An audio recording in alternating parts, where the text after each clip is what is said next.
Hello, we are back with more investigations too.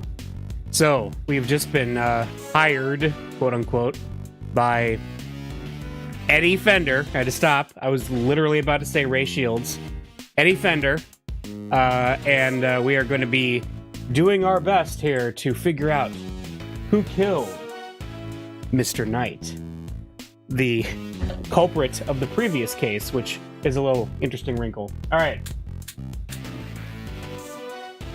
Let's get going.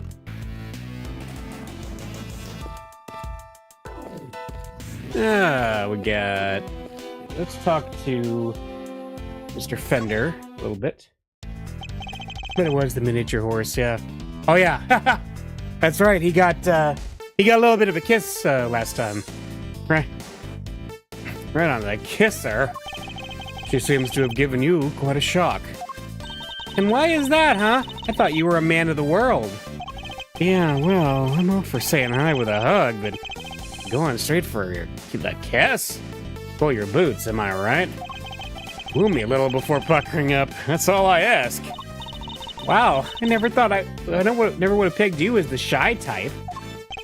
That's not the issue here, I think, okay? Hey, let's talk about the prosecutor's badge again. Huh? For me? You shouldn't have. Always wanted to rock one of these upon my lapel. Thanks, you're a star. I never said I was giving it to you. Hey, I'm just yanking your chain. I've already got a badge of my own, see? Oh yeah, we did this conversation already. You don't wear your attorney's badge. Once in a blue moon, goes nicely with my winter coat, as it happens. Guys gotta dress to impress, knew what I mean. Impress who, exactly? Alright, I think that's it. So let's talk about an associate's role. Listen, Miles, I've been meaning to ask. Does that frown of yours turn upside down? An assistant with a permanent scowl on his face is bad for business, you know. I don't see any reason why an associate attorney needs to smile. And that's how I know you've never worked in a private practice. It's all about building trust, man. You've got to create a rapport with your clients. A smile here, a wink there, a hug to break the ice, and a card to show you're legit. Otherwise, they'll never open up. Yes, well, to each their own, Fender. Gotta hug it out, Miles. Edgeworth and Co. I'll give it to you straight. Running the biz was tough going at first. I mean, Gregory Edgeworth, man. Those are some pretty big shoes to fill. I see. And what kind of cases does the firm take on? Might be better asking what we don't. We do murders, parking fines, the whole 9 yards. Our basic principle is this. Everyone deserves a defense. So you've never refused a request? Well, let's just say I have a certain preference in the clients I work with. But didn't you just say that everyone deserves a defense? I'm just messing with you, little sis. Of course we treat all our clients the same. I mean, Gregory's name is still above the door. I've got to live up to his ideals, you know? And that means always doing my best for everyone. Edgeworth and Co., the firm my father built, huh? Alright. That's it for now, I guess. What about this guy? Let's talk to him. About the person who found the body. Do you happen to know where he is right now? Should be in one of his workshops, I guess. Usually is at this hour.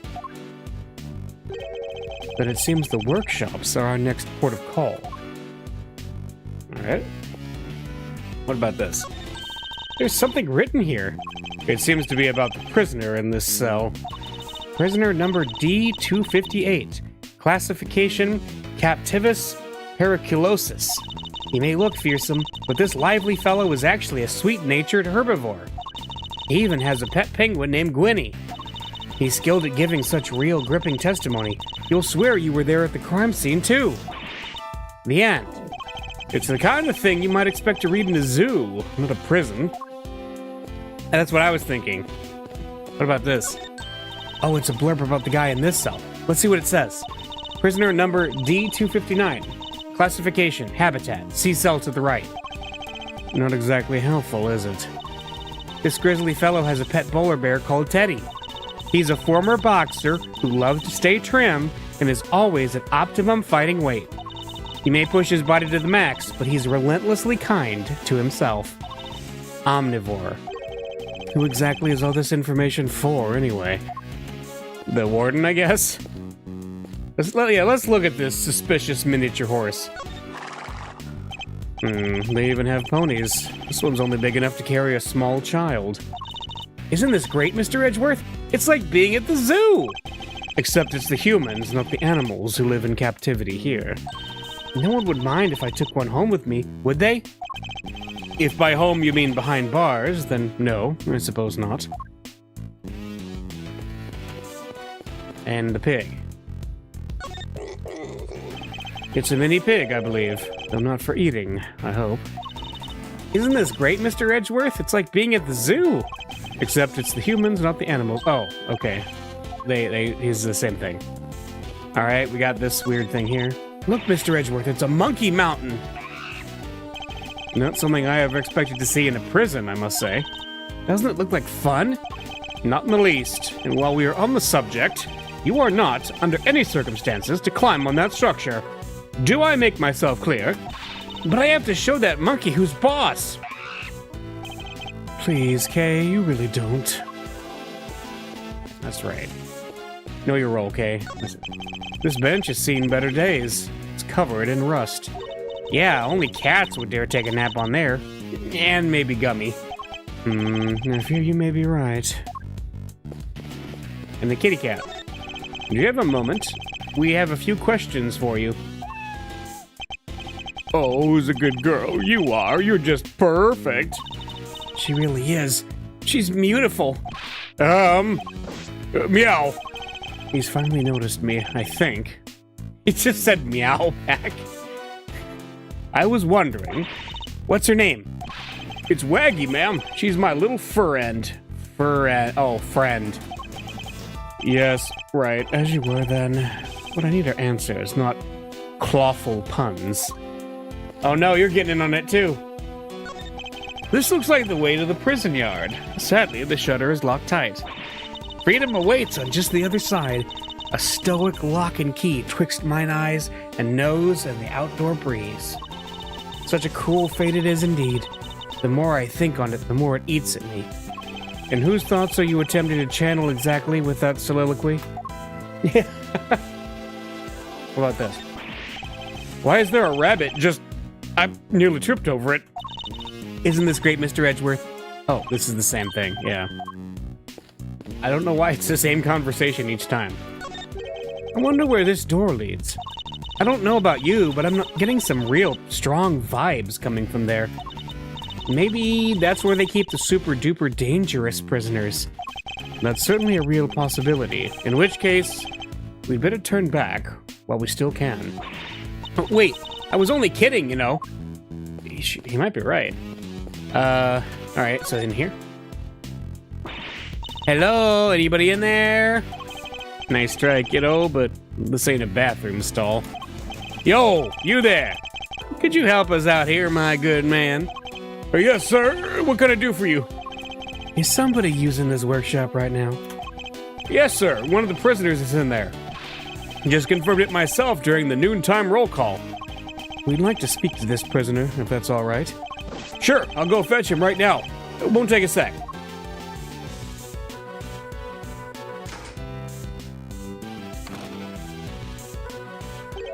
This one's all yours, Milesy boy. What? Why? Let's just say I'd rather not roll the dice on someone I don't know, yeah? And I thought adults were all supposed to be strong and brave. Well, you're not looking so brave yourself right now, so let's call it even. Here they come. Hey! Look who it is! Oh my gosh, it's been so long. Years, in fact, since we've seen this fellow. Hello, yes, hello. I hear you wish to speak with me. Not exactly the hardened criminal we were expecting, is he? I like that his shirt says Bow Wow. My name is Miles Edgeworth. I'm a public prosecutor. A prosecutor, you say? Eddie Fender, attorney at law. What happened to being too scared to handle this? Listen, sorry about my pal here. He gets the weirdest ideas. Prosecutor, indeed. That'll be the day. He's actually just an associate. Jeez, Miles, get a grip, will ya? He's right. I mustn't forget that I'm a defense attorney's assistant for the time being. Ah, that explains it. I did think you looked a little different from the prosecutor I spoke with yesterday. So he's already spoken to Winner. Would you mind answering a few questions? No, of course not. I'd be delighted. The name saw it. Frank saw it. The witness is all yours, my young associate. Sure, have the intern do everything. Why not? Mr. Sawett, you are no doubt aware that a murder took place yesterday. Would you mind telling us where you were at the time the body was found? Yes. I was in that workshop there. Working, is what I might expect. What kind of work were you doing? Well, I'm actually retraining at the moment. I'm hoping to become a stylist, you see. A pet stylist, that is, yes. So I've been studying hard and practicing every moment I can. An unusual field of study befitting an unusual prison, I suppose. And that's it. I certainly didn't see anything. Interesting. I've barely asked him anything at all, and he's already sweating bullets. So, yes, I'm afraid I won't be able to help you. Sorry. No, I'm the one who's sorry, Mr. Sawett. This interview has only just begun. I mean, even if you were to ask me, You know something, don't you? That's... He's definitely hiding something. I'll need to push him a little harder if I'm going to get any answers. Oh, here we go. Mind chess time again. The first step is to analyze the situation. No, the first step is to teleport your opponent to this chess dimension. Let's take a look at our opponent. Mind chess! That's not telekinesis, Kyle. I didn't see anything. I really can't help you, I'm afraid. Something tells me he'd be a good poker player. It's hard to tell much at all from his face. And I don't think he'll be giving me much in the way of physical cues, either. I'll have to rely solely on his words instead. That's the only way I'll know what's going on underneath. Alright, time to make my first move. Let's see who we're dealing with here. He may be good at hiding his emotions, but everyone has a tell. Mind chess. What's your connection to this incident? Tell me, what's your connection to this incident? Which incident? The murder? Oh, well, it has nothing at all to do with me. Nothing. Really? I wouldn't dream of getting involved in anything as ghastly as that. Alright, well, you see, how can I put this? I like to think of myself as an upstanding citizen. A good person, if you will. A good person who's in prison? Forgive me, Mr. Sawett, but under normal circumstances, good people do not tend to end up in prison. That's... So you do well to tell me what you know about the incident. How many times do I have to tell you people? I don't know anything. I swear. Bide my time. Let's see. Sorry, I don't know what more to say, but I can't help you. Oh, my apologies, Mr. Sawett. But considering that the incident occurred right here in the prison, I find it very hard to believe that you know nothing at all. Oh, well, yes, I suppose I can see how it might seem unlikely. But it's true. If you're looking for the person who found the body, you'll have to look elsewhere. Person who found the body, you say? Why do you think I'm looking for the person who found the body? I certainly never mentioned any such thing to you. Is it because you do know something you're not telling me after all? No, I just sense that that's who you might be looking for, that's all. I'm simply a pet stylist in training. I don't know anything, truly. there's no doubt about it now. This man is hiding something big. In which case, let's find out what he did yesterday, the day of the incident. My opponent is very good at hiding his true feelings, but not for long. It's time to smash that mask of his and see what lurks behind that phony smile. Tell me about the day of the incident. Tell me about the day of the incident. If you really don't have anything to do with the murder, then you have nothing to hide, right? Well, the day of the incident? Oh gosh, I mean, so much happened.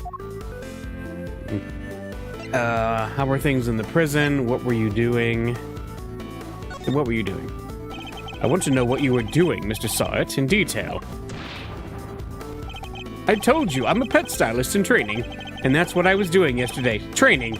Specifically, I was giving the animals a trim. You didn't notice any commotion at the time of the incident? I would imagine things were suddenly quite tumultuous around here. Well, commotion, you say? No, not really. Maybe I heard someone, but... Were they screaming? Were they laughing? Were they screaming? You heard someone? Was this someone screaming by any chance? And don't try to tell me you don't remember. You continue to assert that you knew nothing about the incident, Mr. Sawit, but I'm afraid I don't believe a word of it. Yeah! No, I thought I heard someone yelling, but I don't really remember. The fact that he heard a scream at the time of the murder may well prove to be a useful clue. Because Knight was killed instantly. I would do well to bear it in mind.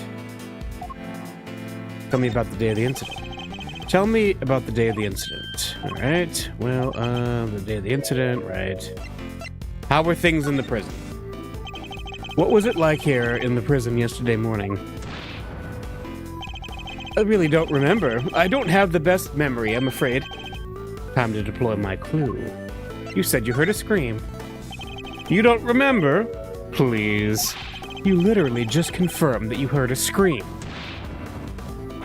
Oh, but I might have been mistaken. The truth is, I really don't remember. Your memory fails you yet again. How convenient. But I know you're lying, Mr. Sawit. You dared talk to me like...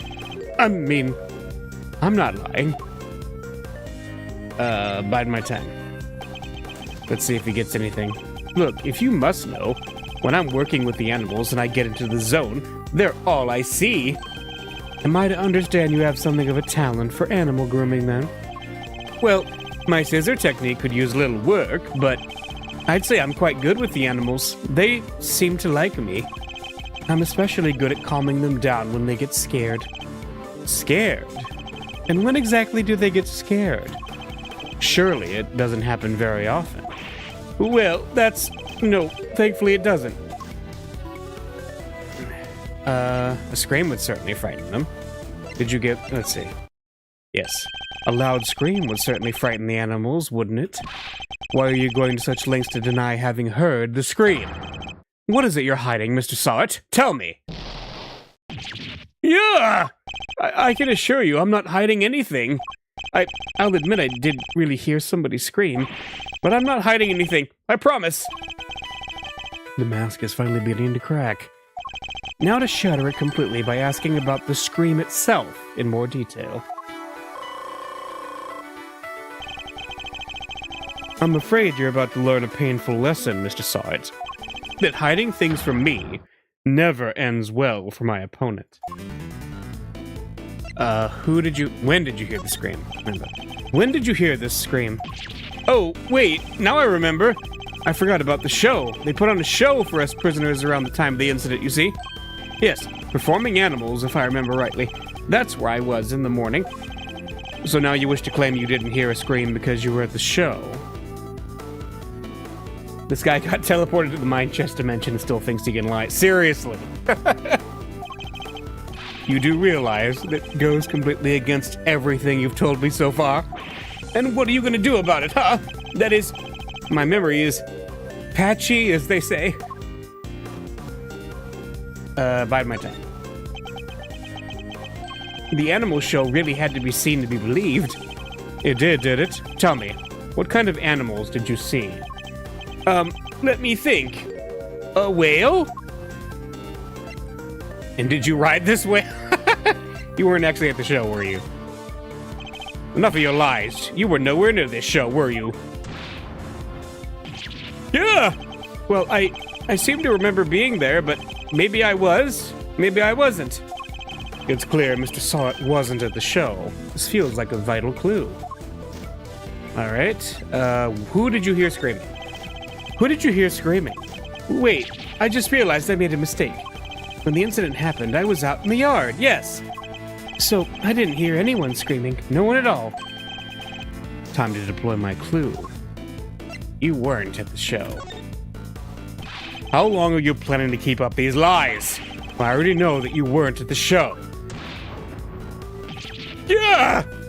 The game's up, Mr. Sawit. It's high time you told me the truth. I demand to know about this scream, now! I can tell you, but I don't know. I didn't hear any scream, not from the person who found the body. Wait, it wasn't the victim who screamed? How curious. Most people would assume that the scream had come from the victim. So then why did you think it came from the person who found the body, Yeah, I made a mistake, that's all. How, Mr. Sawit? How did you know that it was the person that found the body who screamed? Hey, it's, because you're the victim. You were the one who was murdered. Because you're the one who found the body. Shall I tell you? You knew because it was you who found the body. And the scream that was heard when the incident occurred didn't come from the victim. It came from you. Ah!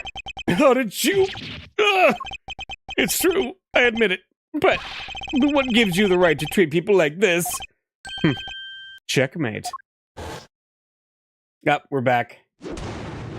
Mind chess checkmate. Now that we've established that you were the one who found the body, Mr. Sawit, I believe you have lost any standing you might have had to withhold your cooperation. Alright, you win.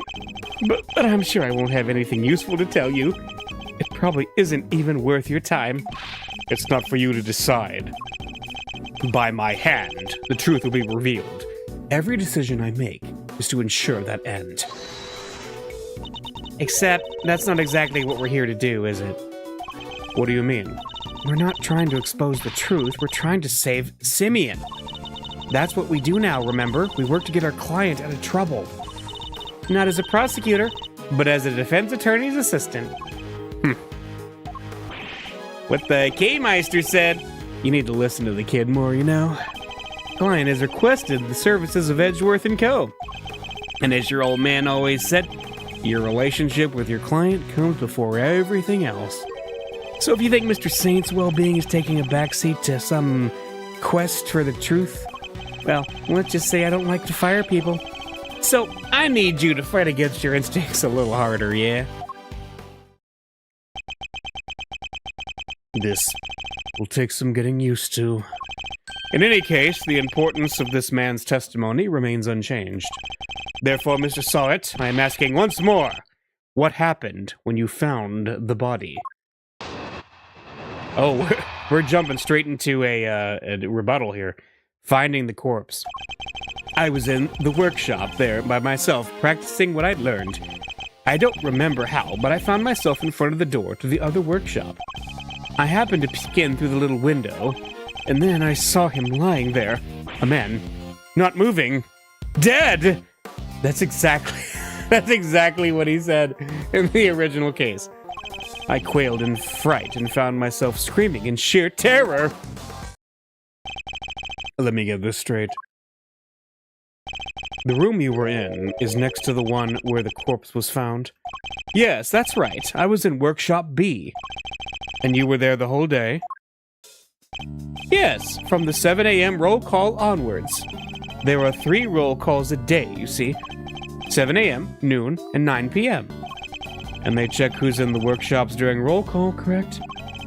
That's right. Nothing was reported to be amiss at 7 a.m. which means that Knight's body wasn't in the workshop yet at that point in time. Alright, cool. We got some evidence off of that. Guess that means the murder took place after 7 a.m. Which puts it right around the time the show was happening. Ah yes, the show. I remember the other prisoners going to see it. And therefore, anybody who wasn't at the show has no alibi. Would that be a fair assessment, Mr. Sonnet? I guess so, but I only found the body, I swear. There's a clear contradiction in Mr. Sonnet's testimony. Rooting it out should be my first priority. Alright, finding the corpse. I was in that workshop there by myself. What exactly were you practicing? How to be a pet stylist, of course. I'm a model prisoner, after all. So he keeps saying. That's actually the first time he said it. No, he originally said he was a model citizen. I don't remember how, but I found myself in front of the door to the workshop. You found yourself there, really? That's right. And then I found myself peeking through the little window in the door. Why did you think to do that? Gosh, I don't know. I just found myself doing it, really. You clearly weren't concentrating on your work, then. No, that's not true. I'm a model prisoner. It's just all the other prisoners had gone to watch the show. I guess I was, well, kind of lonely. Like being stuck at school after everybody else has gone home, huh? Yes, exactly like that. Anyway, I found myself in front of the door to the other workshop, and I happened to peek in through the little window. Does that mean you didn't get a good look inside? No, I couldn't. The window was not only small, but it had bars over it, you see. Not exactly a panoramic view. They're just so the guards can check what's going on, right? That's right, yes. You were a very knowledgeable young lady. You bet. I guess you could say I know a little something about prisons now, too. I'll have to remind myself to address this newfound interest later. Anyway, yes. I peeked into the little window in the workshop door. And then I saw him. Yes, a man not moving, dead. Could you tell right away if it was a man or a woman? It was clearly a man. His physique, his clothes. It was also very clear that he was dead. You could tell just by peeking through the little window. Look, let's just say this wasn't my first dead body. What? What? You mean you're in prison for... To my eternal shame. Yes. Very base, saw it. Yeah.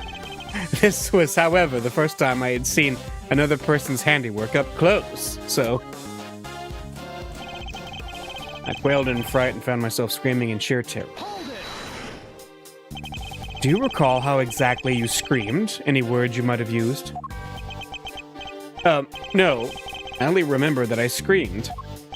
Folks don't tend to remember much when they're busy crying out in terror, Miles.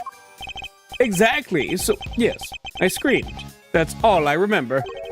He presents himself as an innocent bystander, but nothing could be further from the truth. Given what he is, things couldn't have happened as he claims. The contradiction in his testimony is as clear as day. I just need to present the evidence that proves it. Okay? So, practicing, don't remember what I happened to peek in through the little window. Alright. Let's see.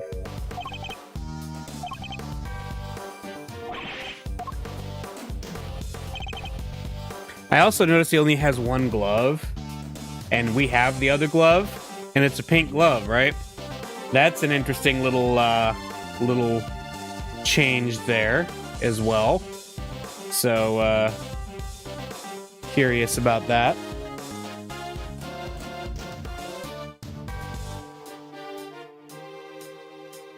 Let's see.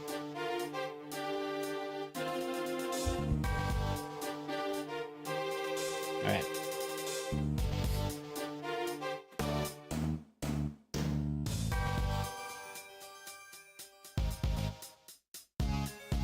See, fencing.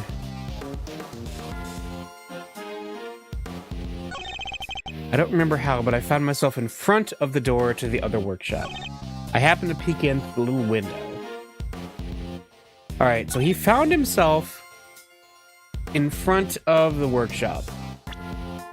Is that contradictory? Alright, we have the rubber glove. Only one. Mr. Knight's body, which had the dirt and the blood on it. Pocket chest set, rope, the bloody tarp, the door sensor. Hang on. They open the door if an animal is detected, but raise the alarm if an inmate's bracelet is detected. Prisoners are not allowed to move about freely. Oh, there's the contradiction. Got it. Easy. Easy peasy. Let's do that. Let's present. Not my prosecutor's badge. No. The door sensor. I think we got it. Cool.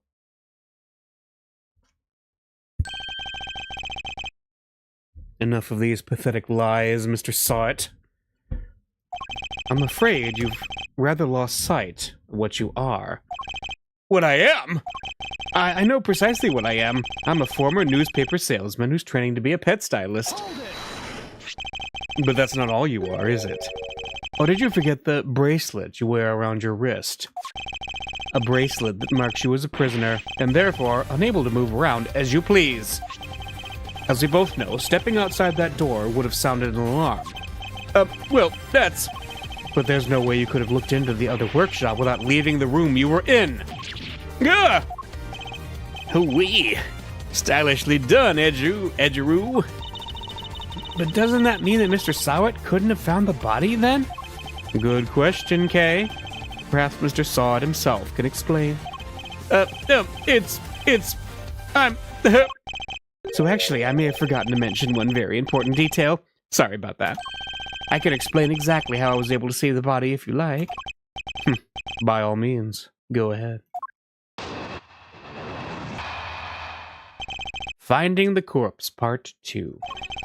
There's a little trick we prisoners know about, you see. As long as you leave your bracelet inside the door, you can lean out without triggering the alarm. That's how I was able to peek through the window and into the workshop next door. Inside, I spotted the victim's dead body, which made me scream in fright. So he's saying he was able to take a look next door because he had kept his arm inside workshop B as he leaned out. Please don't tell anyone about our little trick, especially not the guards. Please. Is this it? Is this all he was hiding? I'd better dig a little deeper into his testimony just in case. Finding the Corpse, Part 2. This little trick we prisoners know about. Tell me some more about this trick, Mr. Sawit. Of course, it's quite simple, really. As long as you leave your bracelet inside the door. Okay. I suppose this allows you to enjoy a little taste of freedom. It does. To be honest, it's one of the few things that brings me joy anymore. A rather surprising source of joy, but rule breaking isn't exactly a demonstration of remorsefulness, is it? Oh, but I am remorseful. I always am. I'm a model prisoner, after all. I'm beginning to suspect that he doesn't know what a model prisoner actually is. So you used this trick to peek through the window. That's right, yes. I made sure the guard wasn't looking, and I leaned out into the corridor. That's how I was able to peek through the window and into the workshop next door. Why did you make so much of an effort to take a look? Well, you see, I heard noises coming from next door, and that room was supposed to be empty, so I thought it was strange. And you went to look as soon as you heard those noises?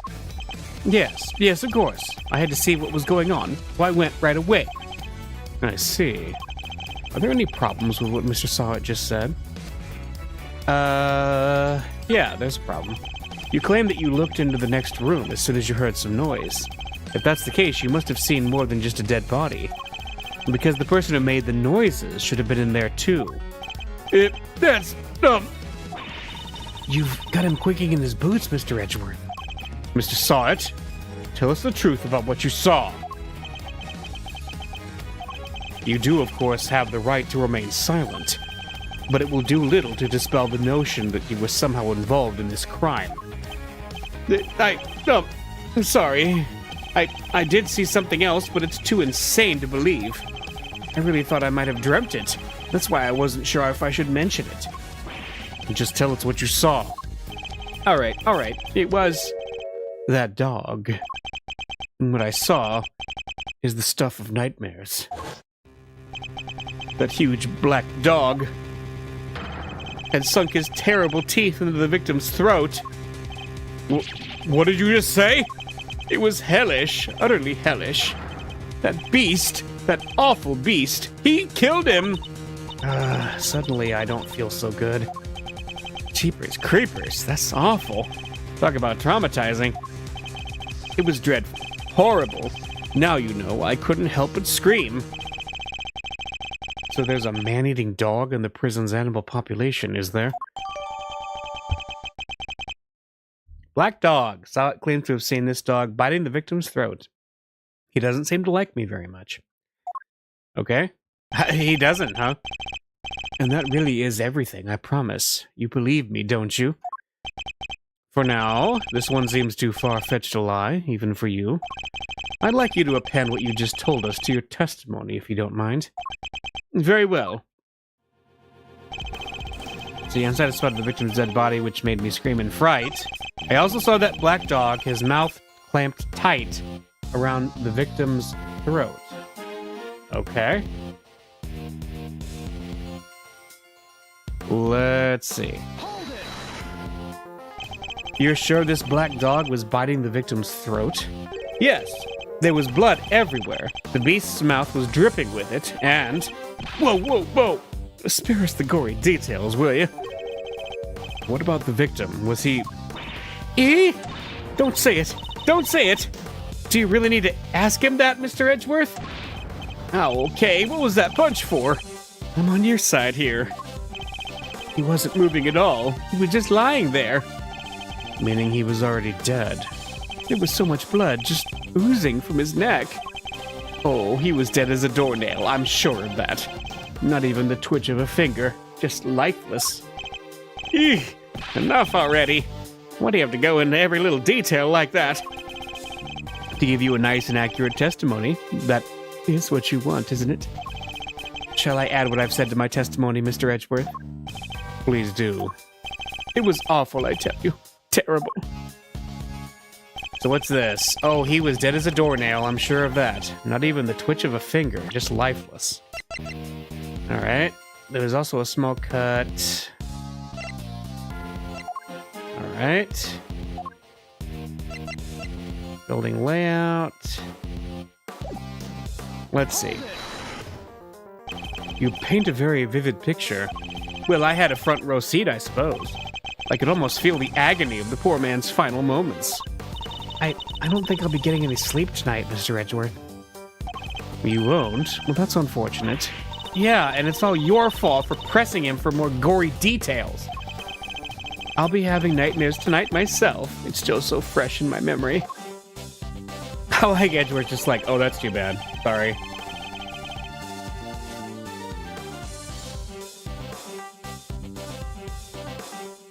I remember seeing his ring gleaming as it caught the light. It featured a snowflake motif in relief. Hang on a second. He wouldn't have been able to see that because the tarp was covering it. Right? I think we got him on this one. Colorful tarp found by the victim's body. Some of these are being stored in Workshop A. Let's see. Yeah.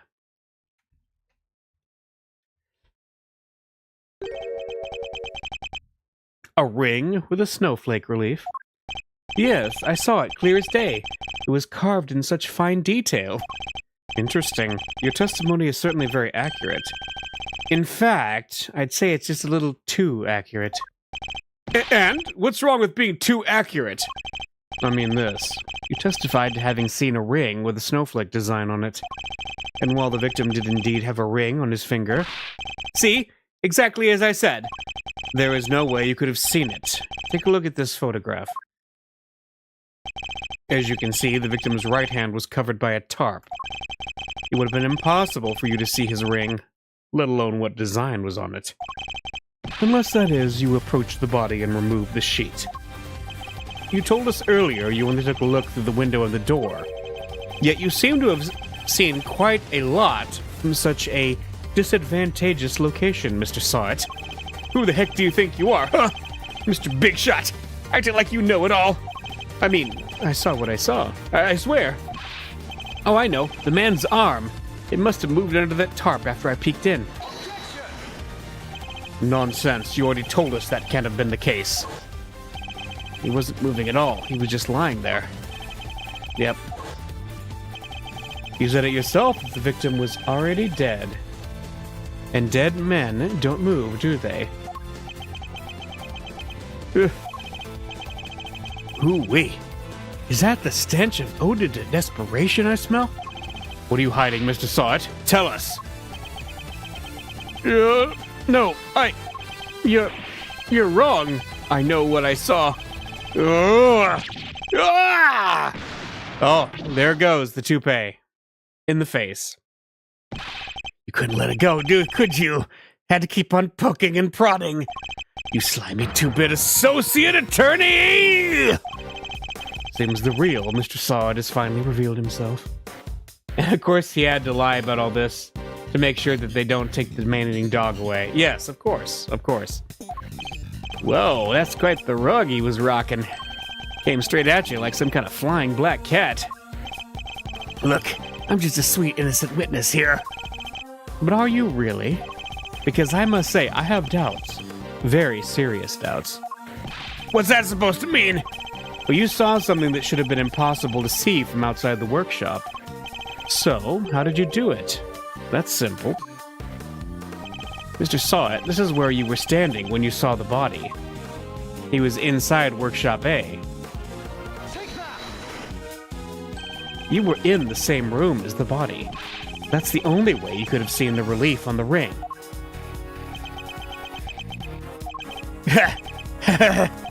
Say what you want, but you don't have a shred of evidence, do you? Nothing to prove I was in the room with the body anyway.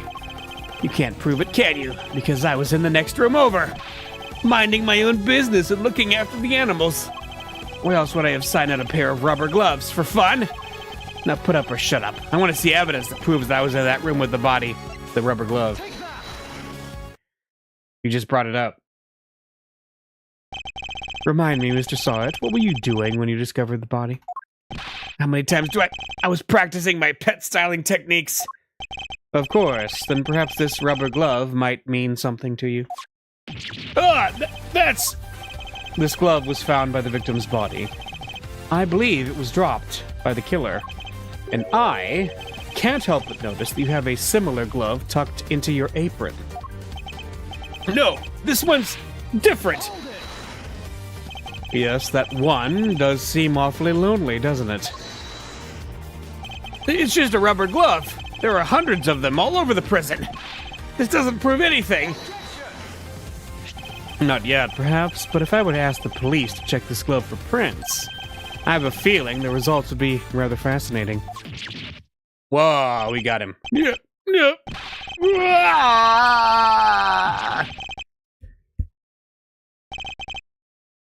It's over. Objection! What the? Hey, that was a pretty rad objection, am I right? Please, Fender, now is not the time for tomfoolery. But I have a legit objection, because this isn't over. There's something that still doesn't make sense. Our man here is a prisoner, right? And he's got one of those bracelet doohickeys on? That's true! So how could he have left his workshop in the first place? His bracelet would have triggered the alarm if he'd tried. Right, we don't have a good explanation for that yet. Well, anything you'd like to share, good buddy? We're all friends here. That's weird. He should be clinging onto that bracelet like the big round lifesaver it is. In what way? As in, it's the best hope our wig-flinging friend here has for getting off the hook for murder. Sorry, he can't get into the crime scene with a bracelet on. If it was me, I'd be arguing that for my life. And yet, he hasn't said a peep about it. I wonder why that might be, The sound of silence. I suppose Miss Law Priestess did preached that silence is golden yesterday, too. Whoa! You sounded like an actual attorney for a second there, Mr. Fender. The worst of times are when lawyers calmly show our biggest smiles. Gregory taught me that. It was part of the attorney's code he lived by. Oh, so that's now like anybody's thing? Okay. So, friend, what's the dealio? Why so coy about your bracelet? Well, to tell you the truth, it's broken. His wig teleported back onto his head. Broken. I fell over a little while back, you see, and I hit it on the floor. After that, it didn't seem to set the sensors off anymore.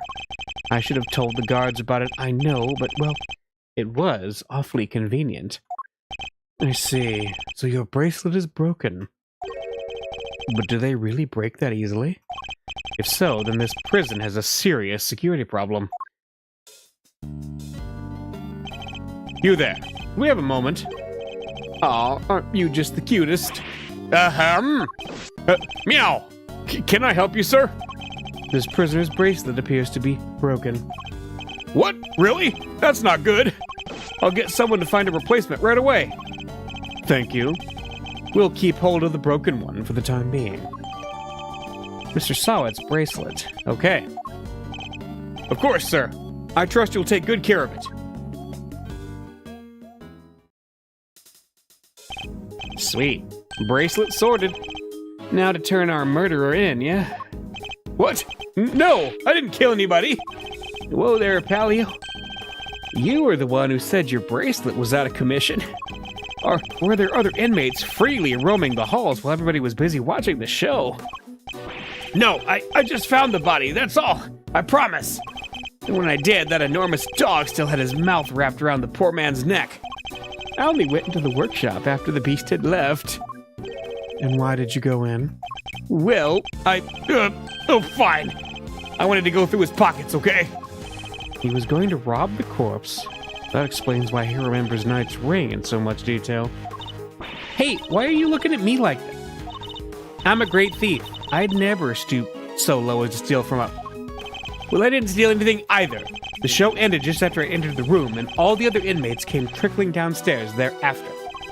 I panicked, rushed back to the other workshop, and started my fake screaming. And dropped the glove in your hands, no? The rubber glove, okay. Got it. I guess this all just about hangs together. Anything smell funky to you, Miles? Other than whether Mr. Sawet is the one who did it, I'd say one very significant question still remains. The question of how Knight made it into the prison proper from his holding cell in the detention center. Ooh, yeah, that one's a doozy. I also can't help but wonder about another key feature of Mr. Sawet's testimony. The dog, yeah. That dog's involvement can only mean one thing. Mr. Sawet? Yes, what is it? Were you the only prisoner who didn't go to watch the show? Well, no. There was one other who didn't. Am I right in thinking that this person couldn't have watched the show, even if he'd wanted to? Yes, how did you... I knew it. I had my suspicions when we first ran into that black dog yesterday, but this confirms it. For a criminal that dangerous to end up in a place like this is unbelievable, but... Where is this person's cell? You're going to see... him? Who are we talking about here? Him! He's not like the other prisoners, you know. He's special. Gets treated like royalty. But you didn't hear that from me. All I'll say is, if you value your life, you'll stay well away from him. What? Will you please stop trying to scare us all the time?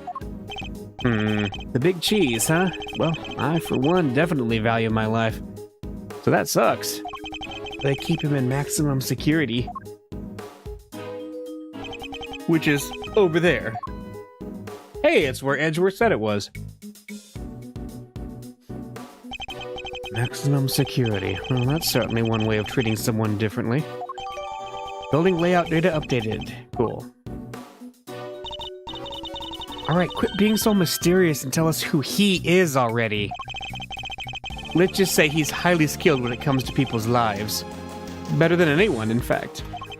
And that's all I'm prepared to say on the subject. In fact, I may have already said too much. Well, Mousy, anything you care to share? Or are you going to leave Kay and I in the dark here, too? The mystery man in maximum security is an old acquaintance. Let's go pay him a visit. I suspect we'll find our dark canine friend there, too. Alright, anything to talk about with him? No? What about you? I can't believe you found out about my bracelet. I was expecting you to show a little more remorse. Well, of course. I am very remorseful, yes. Anyway, shouldn't you be on your way to maximum security? A word of warning, but I suggest you be on your best behavior from now on. Of course, I won't be stepping out of line again. As if I needed a reminder from the likes of you. You might also consider using your best words, too, Mr. Sawit. I hope it's Larry. Yes, the hardened criminal Larry Butts. Oh, it's already open. Cool. March 28th, 12:41 p.m. Prison maximum security. Wow, it's pitch black in there. I can't see a thing. But didn't you say that the Yatagarasu takes flight even in the dead of night or something? Even in the depths of night, when no other bird dares to take flight, one alone soars to shine the light of righteousness on the world's blight. And that one is me, for I am the great thief Yatagarasu. Whoa, you are one powerful performer. Thanks, but that doesn't help me see in the dark. I'm a human, not a three-legged raven.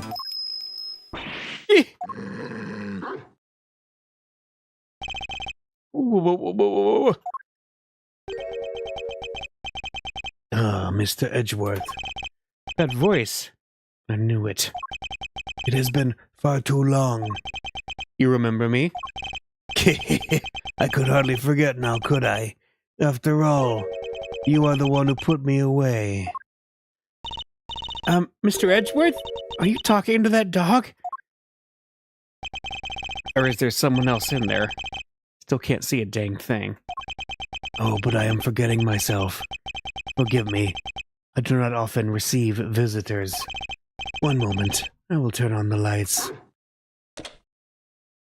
Oh boy.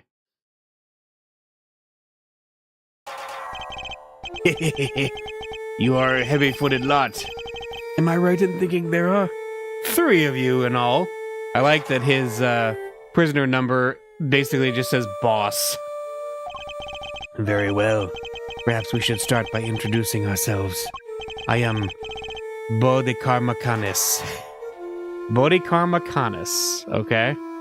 I get the joke. His name was Sirhan Dogan in the original. As you may have gathered, Mr. Edgeworth and I are old acquaintances. Canis was a notorious assassin. Some knew him as the Blind Butcher. His only weapons were a vicious hunting hound and a fearsomely sharp knife. His appearance was always announced by the sound of bells. The last sound his victims would ever hear. Well, Mr. Edgeworth, am I to guess why you have come to see me? You know why I'm here. In fact, I'm willing to bet you know every detail of this sordid little affair already. Then I suppose we have nothing to hide from one another.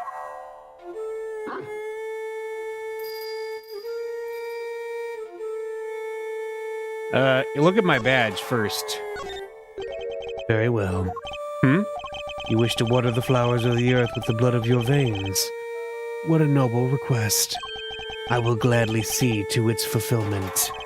I'll thank you not to ascribe such a morbid meaning to the proof of my profession. Yeah, okay. You really don't like prosecutors. Your faithful canine friend is currently the chief suspect in a murder investigation. The person who found the body saw a dog with its mouth around the victim's throat. Your witness is mistaken. Helmut is a gentle soul. He is my eyes, nothing more. It is absurd to think that he would do such a thing, isn't it, boy? Yes, it is. You're a good boy, aren't you? Helmut is more than a mere seeing eye dog. and he's certainly no good boy. He's also a trained killer. A weapon once used in this man's sordid trade. This witness of yours, he is trustworthy, I assume? Sarge is anything but trustworthy, and he's still very much a suspect himself. I can hardly claim that his testimony is beyond reproach. No, then. I thought as much. Yes, I did, Helmet, yes. It figures that he already knew who our witness is. Your alibi. What were you doing between 8 and 10 a.m. yesterday morning, Mr. Canis? During the show, you mean? I was here, ensconced in these humble surroundings. I have developed a passion for wood carving, you see. An obsession, even. I was engrossed in it all morning.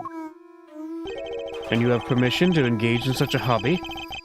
I can't believe someone would actually let you. The ward and I have an understanding. He has a chess set, too. An understanding? That's ridiculous. This man shouldn't be allowed 1, let alone 5 chisels. They're nothing but lethal weapons in his hands. I was carving Buddhist pieces at first, but by the 674th, my interest had begun to wane. Whoa! That must have taken forever! Time is all I have, child. In any case, my focus has now shifted to pieces such as these. I didn't know you played chess. You play too, do you not, prosecutor? Perhaps one day you might indulge me. Though you may find my game rather rudimentary. Only began after my arrival here, I am afraid. What's that piece? A dog? With 3 heads? Hello, Box Fox. Ah yes, the dogs of war. You must forgive my little joke. Chess is, after all, a game of war.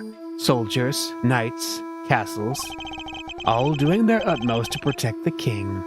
All loyal to the last. I have always thought it strange that such a game has no place for a dog. After all, what more loyal weapon could an army call upon? Still, it's simply a piece I made for fun. Fear not, I play by the regular rules. And with regular pieces. I can't imagine it's easy finding opponents to play here in prison, though. Oh, I have my correspondence.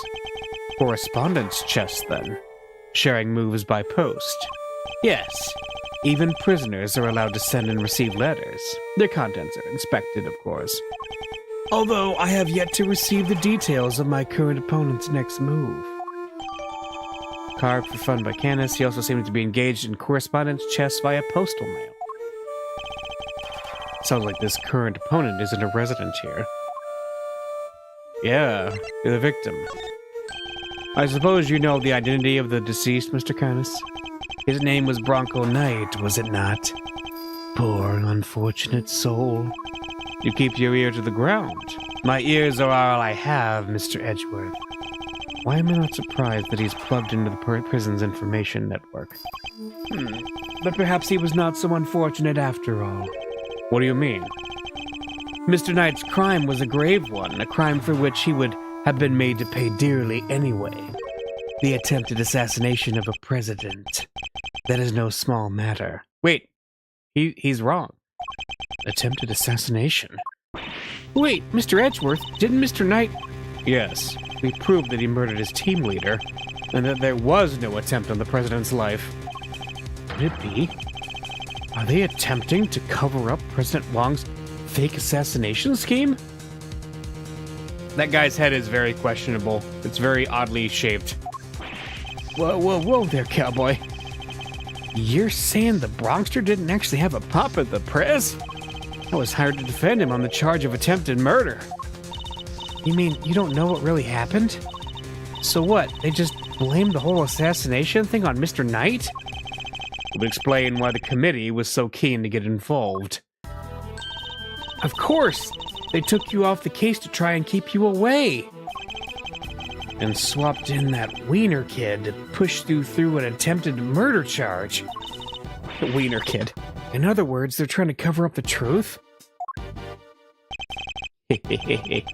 So they really were trying to frame him. Huh? According to the guards, this night, was it? They tell me he was violently insistent that he had attempted no assassination, which would have come out anyway when the case went to trial. I am no expert in legal matters, but allow me to say this one thing. I know for certainty that he would not have been the first inmate imprisoned on false pretenses. Ugh. An uncomfortable fact, but a fact nonetheless. Yes, Helmet, it is. Yes. The courtroom is not always the bastion of truth you believe it to be, Mr. Edgeworth. No bastion of truth, huh? I've heard something to that effect before. Yes, from a certain Interpol agent who doesn't have much faith in prosecutors. Oh! Yeah, it's our boy.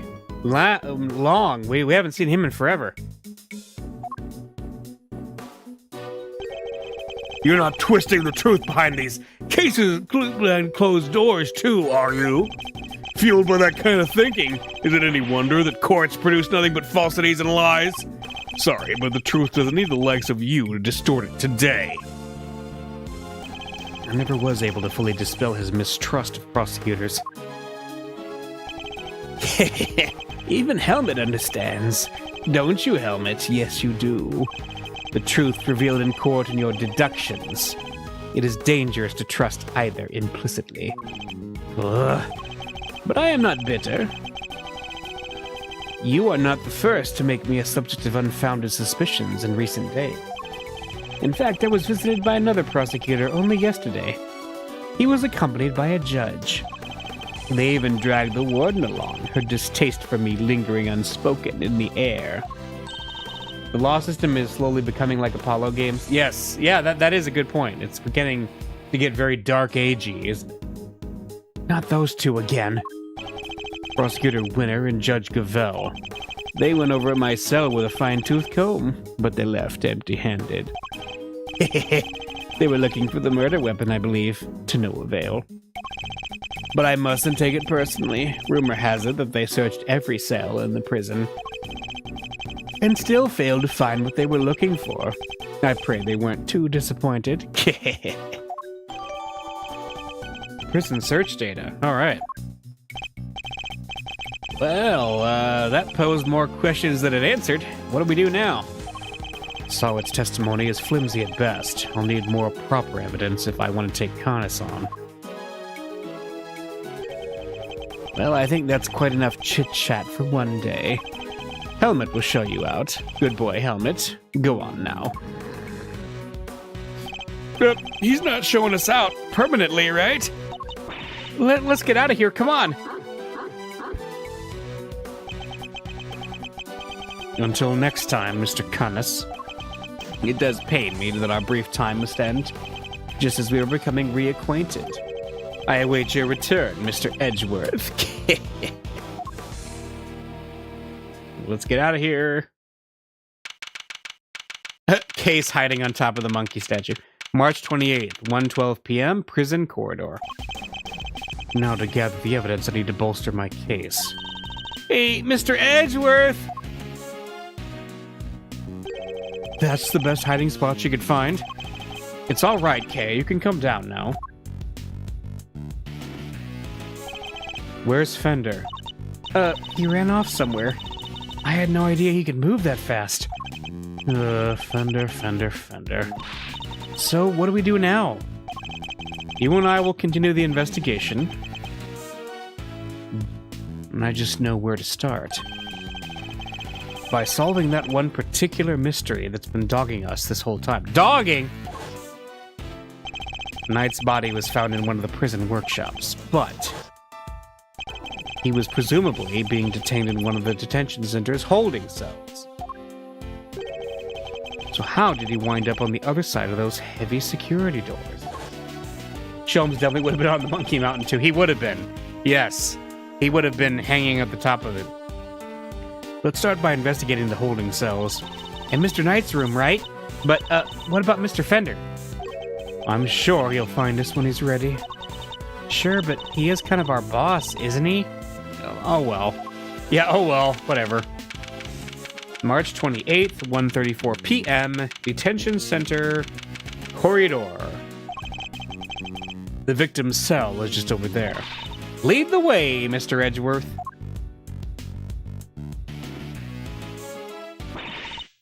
I have just about had it, whoever question mark is. Who's that? Oh, it's the warden. Warden LaGuarde. She must have come from the corridor marked no entry. He's still not talking, ma'am. Even with the evidence you borrowed from the precinct? No, and I've tried so many times I've lost count. What am I supposed to do? Can't send in a blank report. I guess a killer for hire was always going to be a tough nut to crack. Killer for hire? Oh! I couldn't help but overhear, Warden LaGuarde, but were you just talking about Bodhikar Makanis? My, you were listening? How very gauche of you. A girl's privacy is her armor, you know. Do you normally conduct interrogations of the man yourself? Oh, it's not just him, darling. I try to have the occasional tete-a-tete with everyone, you see. And that's what it means to be a member of the family in this little home of ours. There isn't a person who hasn't made the pilgrimage to my office at least once. The fox's ear is wiggling. It's alive. Your office? How sweet. He's angling for an invite. Well, I suppose it is the hottest ticket in town. It's down this corridor here, darling, but FYI, I don't let just anybody wander in willy-nilly. Let's see, that would put it right around here. It's a wonderful room, if I do say so myself. All my guests rave about it. And who wouldn't want a view of my fabulous garden in the yard? Ooh la la. The yard? If it's anything like the rest of the place, it's probably full of adorable animals, right? Can I see? Building layout data updated in my organizer. Cool. Oh, darling, it's so sweet of you to take an interest, but I'm afraid that's just not possible. Why not? Because you're not a member of our home. If you want to see it that badly, you'll just have to get convicted for doing something unspeakable. That's a rather steep price to pay. Oh, but just listen to me, chattering away like there's no tomorrow. It's time for Allie's lunchy brunchy. The poor dear will be dying. Allie, the sweetest little deer in all the world. I know I shouldn't have favorites, but you know how it is. Now, to the yard with me. Ciao for now, darlings. And there she goes. Just disappears. I wanted to ask her more about Canis, but she dominated the conversation from start to finish. Let's go investigate the victim's cell, shall we? Alright, March 28th, 1:43 p.m., detention center, holding cell. So this is Knight's cell. When do you think he was brought in, Mr. Edgeworth? It would have to have been the evening of the 25th, just after the events at the lake. And then at some point he wound up in the prison proper. But how?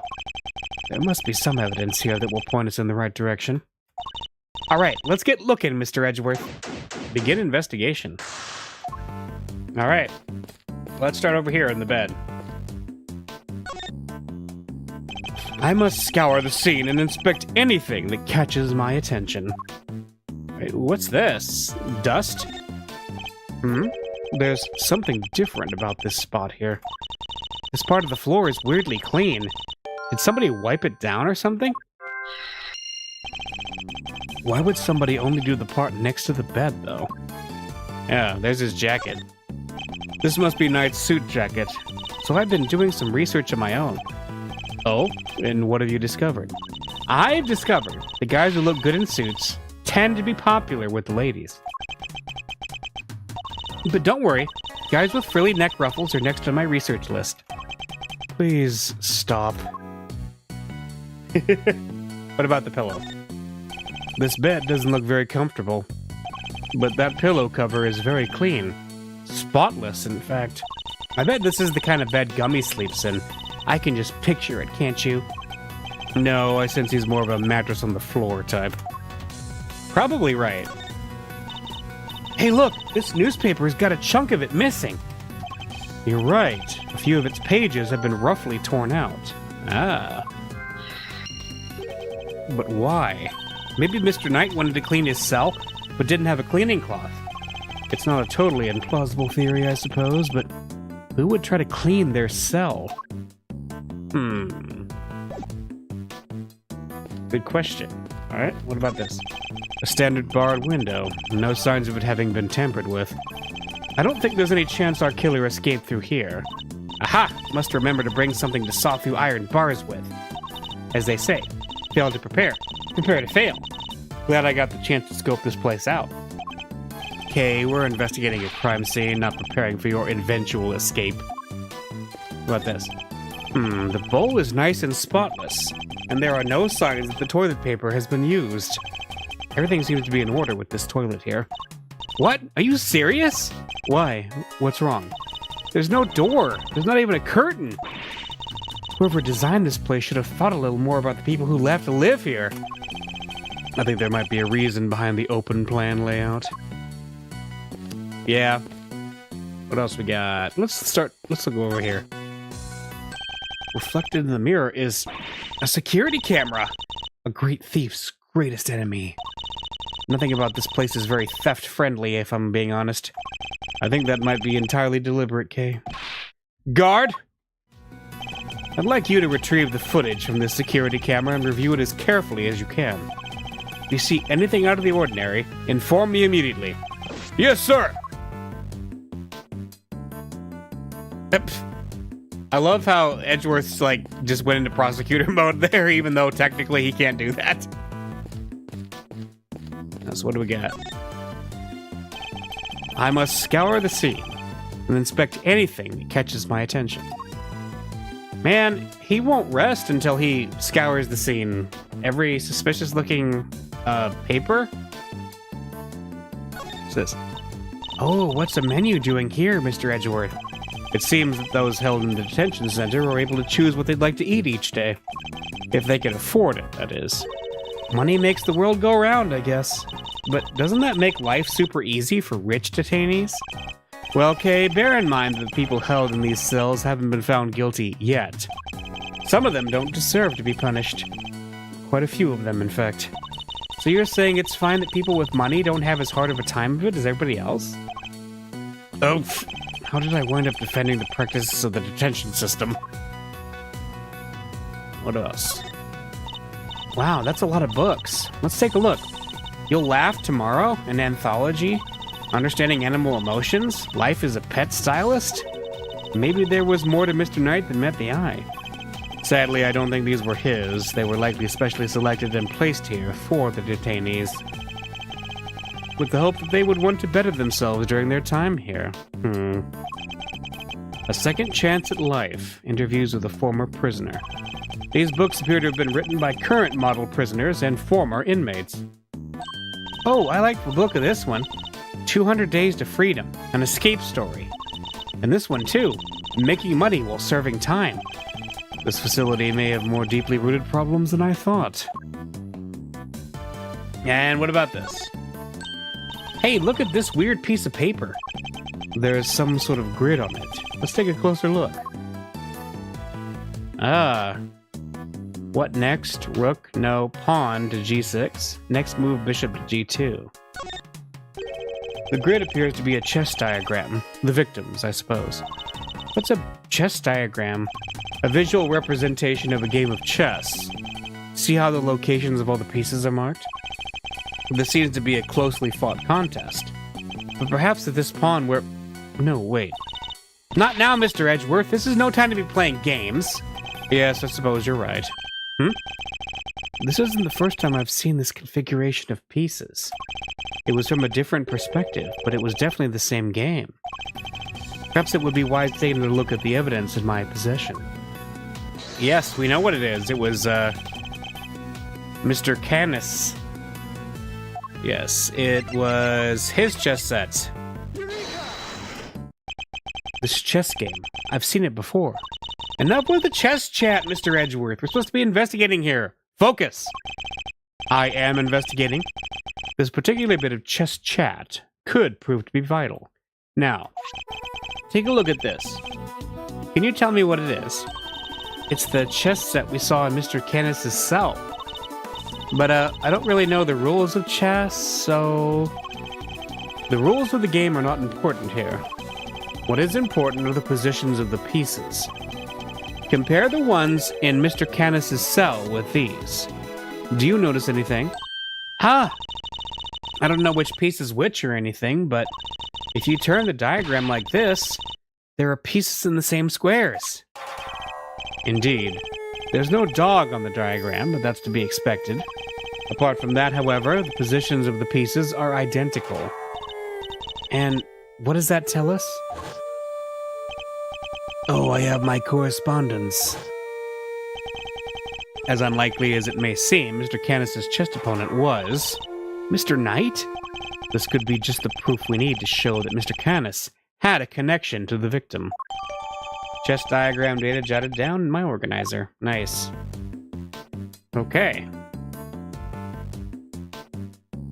That's helpful to know. Okay. We got that, we got that, we got that.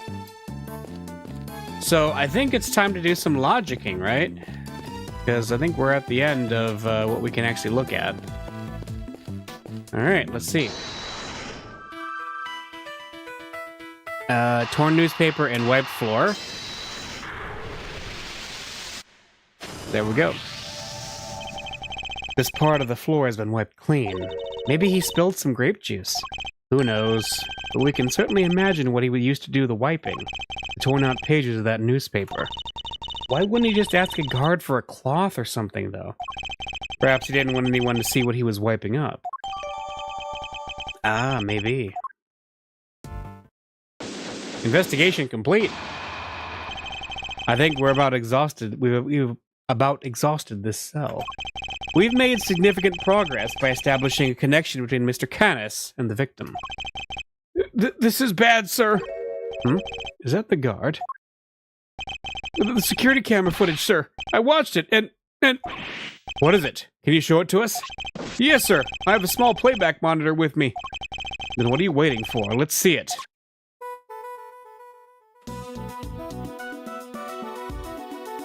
What? Was that black thing? It's that dog, right? Until now, our assumption was that the crime had taken place inside the prison proper. But it seems that assumption may have been wrong. Knight had actually been attacked in this location, the holding cells. Right here in the detention center.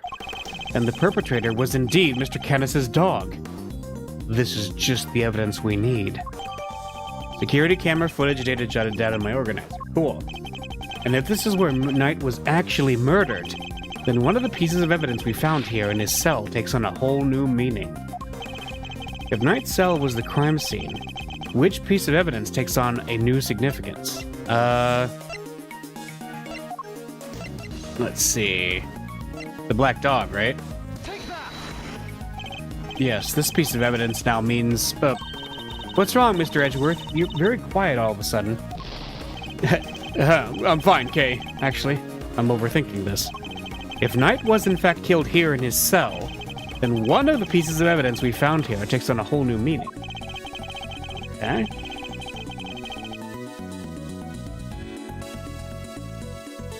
Oh. Hang on. It's the white floor, right? Because if he was attacked there, then that means that somebody cleaned up the blood, probably. Let's see. The floor of Knight's cell was wiped clean, presumably to remove something. Could that something have been his blood? Thank you, officer. Would you mind doing me one more favor? Name it, sir. There's a detective by the name of Gumshoe somewhere in this facility. I need you to give him a message.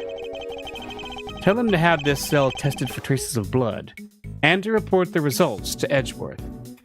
You got it, sir! White floor data updated. Okay. Now we can really go after that Canis guy, right, Mr. Edgeworth?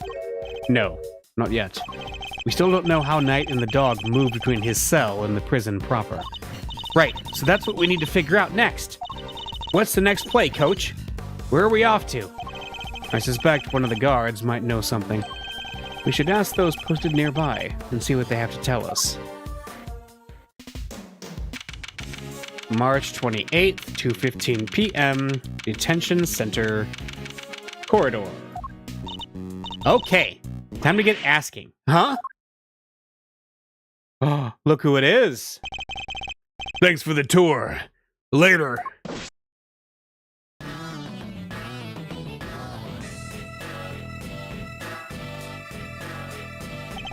Well, well, Mr. Prosecutor and his little friend. I didn't expect to run into you here. Must be my lucky day. This is Agent Shilong Long of Interpol. He was in charge of a case I worked on 2 weeks back. I thought he had gone home to Jingfa after that, but here he is. You had some business to take care of, I take it, Agent Long? You could say that. Nothing that needs concern you, though. Hey, first a black cow, now a wolf, all in black. Hey, wait, why are you all alone today? That's true. He's usually accompanied by an army of police officers. I hear you were at it again a couple of days back. Sticking your nose into things. A couple of days back. Ah. He means the incident with the president of Jingfa. Actually, I had thought you might be there as well, heading up the security detail. Ha! Our president doesn't have much faith in the efficacy of his own country's police force. Maybe now he'll think twice before using contractors again. Amateurs. Agent Long doesn't have much faith in prosecutors or the courts to do their jobs right, which is why he's so meticulous about investigating with his hand-picked cream of the crop officers. Indeed, no doubt things would have turned out differently had you and your men been in charge. My men, huh? Yeah, those guys aren't around anymore. What? They're not. It's funny, isn't it? I'm a real lone wolf now. What are you saying, Agent Long? What on earth happened?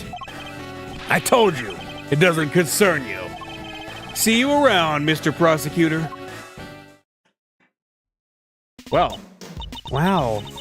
He seemed not okay. Yes, and I would have very much liked to know why. But there's nothing we can do about it right now. We'll worry about Agent Long later. We have an investigation to conduct. Alright, let's start by talking to these guards. Alright. Oh man, I am in so much trouble. What's the matter? You seem perturbed. Oh, well, you see, one of my uniforms is missing.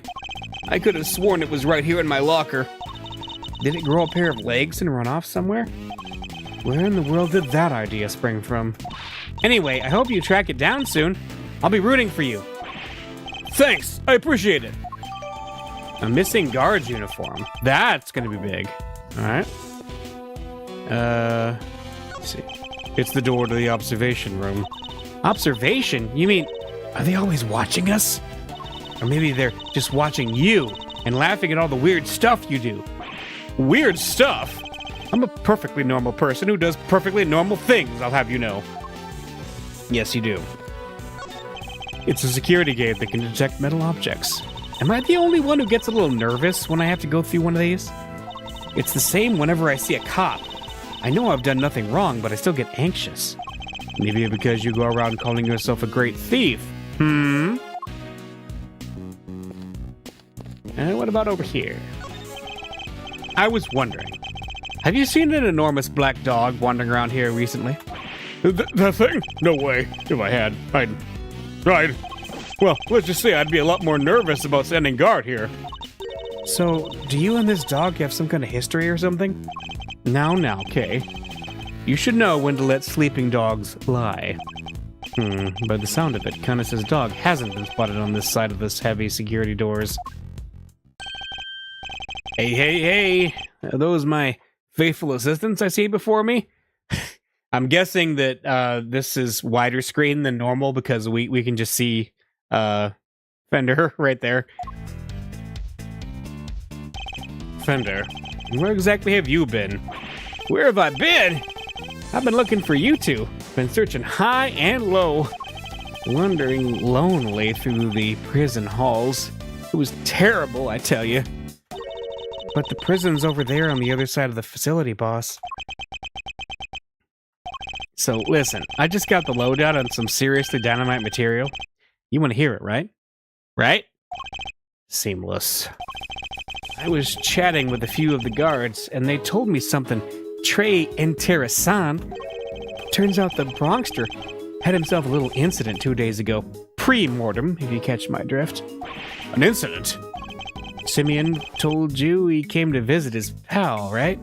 Well, it happened right after they'd wrapped up when Bronco was being escorted back to his cell. With just one guard, and he was handcuffed, Obbs. They'd made it back and the guard was taking off his cuffs when the Bronxter clobbered him, knocked the poor guy out cold. Sounds like it might have been the prelude to a jailbreak, because when the other guards showed up, they couldn't find their comrade's keys. Were there any rumblings about not attempting an escape? That's the bit that fries the old noggin. There were none. He just sat in his cell, then turned up dead.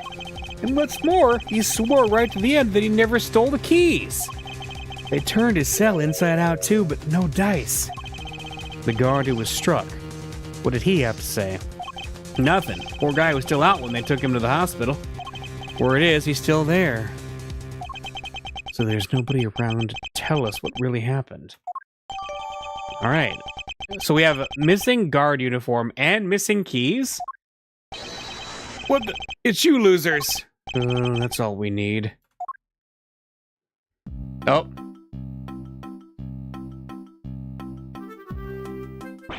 Why are you still hanging around like here like a bad smell? Hey there, little buddy. Listen, Miles here is working with me now as an associate. Nonsense! You're all just here to cause trouble and turn my investigation into a fart. Eustace means farce, of course. A simple slip of the tongue. Seemed like a reasonably apt choice of words to me. Judge Gavelle, great to see you again. I know who you are. You are Simeon Saint's attorney. Guilty as charged. Now that we've broken the ice, how about a friendly... Or not, I'm totally cool. Either way. Now, did I hear you correctly?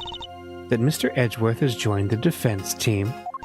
Yep, and me too. We're officially employees of Edgeworth & Co. But a prosecutor is a public servant. You would draw your sword on the goddess to work for personal gain? It's not a problem if I'm not getting paid, though, correct? Exactly, what he said. Miles here is just a volunteer. We're all about the pro bono stuff over at Edgeworth & Co. How wonderful. So you all work without reward? The goddess would surely approve. Yeah, I'm a regular philanthropist. Judge Gavelle was hoping to ask about the grounds for Simeon Saint's arrest. That information is on a need... Is that a challenge, I hear? No, I was just asking Judge Gavelle... I'm always ready for a little verbal combat to show you what it takes to be a real winner. How is it verbal combat if you won't let me speak? Still, this could prove useful.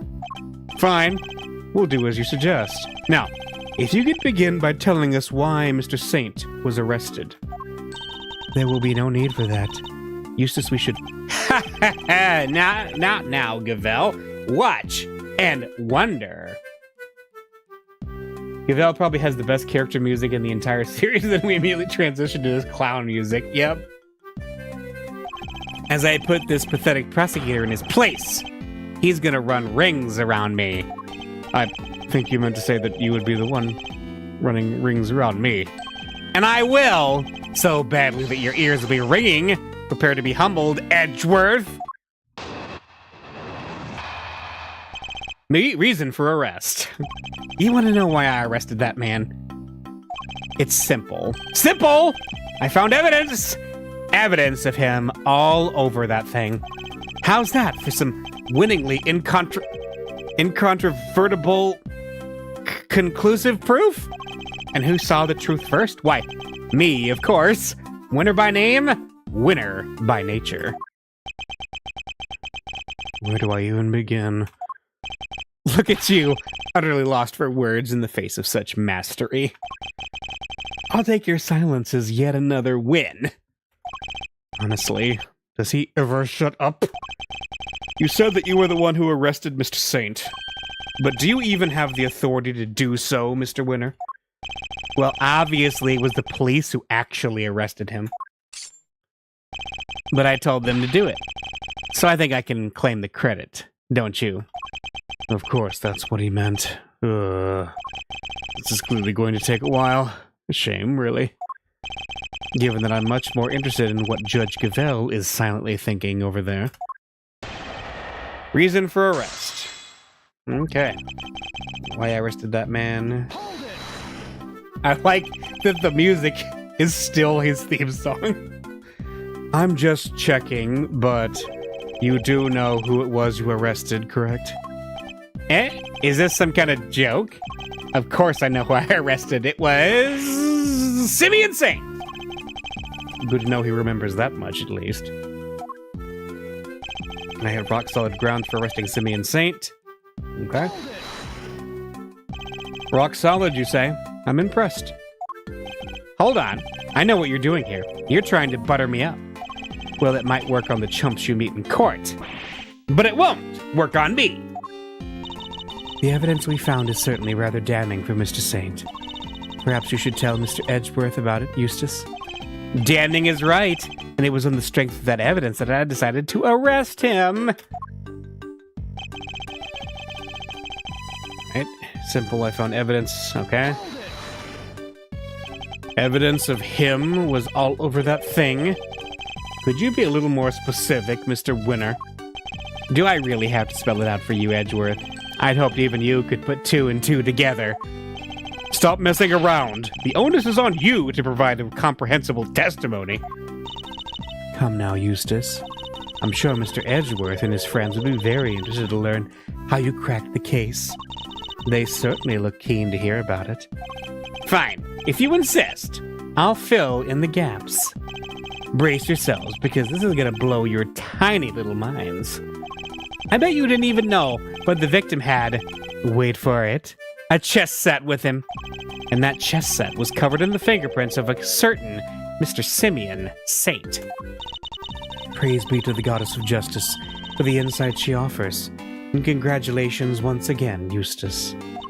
You would not object to Eustace amending his testimony, I trust, Mr. Edgeworth. No, by all means, please do. His fingerprints are right there, okay? But you weren't the one who actually found his prints, were you? Of course not. I'm a prosecutor. I leave the dirty work to forensics. The fingerprints are certainly a problem, but then that chess set was... I should take another look at the evidence. It's only got one piece in it, right? Let's see. How's that for some Yeah, I need to press this. The only incontrovertible fact here is that you don't know how to give a proper testimony. What are you talking about? It's not my fault if you can't keep up. Perhaps I could be so bold as to offer some additional details. The only fingerprints found at the scene belonged to the guards, the prisoners, the victim, and Mr. Saint. I think you'll agree that Mr. Saint's were the only prints that had no business being there. Yes, exactly. Now do you get it, Edgeworth? I do, but I'm not so sure about you. Yeah, there's something odd. Yeah, your life, your choice, just sitting there. I wonder if that's a theme of the game. There were other prints belonging to the victim and the guards, so only Mr. Saint's were out of place. If there were other prints at the crime scene, shouldn't these people be suspects too? Yeah, other people? I don't think so. And why not? Had Mr. Saint's prints not been found on the chess set, those others would indeed have been suspects. Yet somehow his prints were there, despite the fact that they had no business being there. Exactly. Which means Mr. Saint was, He is neither a prisoner nor a guard. Therefore, he should not have been able to enter the prison. Finding his prints in a place he shouldn't have had access to is grounds for an arrest, no? Yeah, what she said. Not bad, Gavel. You are too kind. And who saw the tooth first? Why, me, of course. Yeah, we're gonna present this. You saw it first, and I suppose you can prove that? I made the connection the moment I saw the crime scene. It was a lightning-fast deductive leap. What more evidence do you need? Well, you haven't given me any evidence at all so far, so... You still don't get it, do you? Well, don't worry. We can't all be born winners. I'm not sure I want to get whatever it is he's talking about. Alright, a winner's education. We just got an achievement. Alright, the winner wins again. Are you sure you mean light years, Mr. Winner? Maybe. Light years are a measure of distance, not time, Eustace. An easy mistake to make. Oh! What was that pause for? Was he rebooting from a blue screen moment? Well, that was... kind of vague and really hard to follow. Indeed. Perhaps I'd better start by teaching him how to properly express himself. Don't hold back, Mr. Edgeworth. Knock him into shape. I like that we basically fixed his entire testimony. Alright. All over. Okay, so the problem with this... Yeah, it belonged tonight and was brought to him by request by Saint. So, of course, his fingerprints would be on it.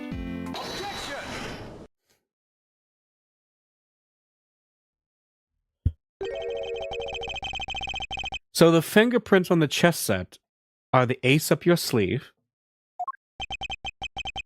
The what up my what? Oh, yes. The chess set up the ace's sleeve. That's right, Edgeworth. I've got a winning hand, as usual. Only your winning hand is a busted flush.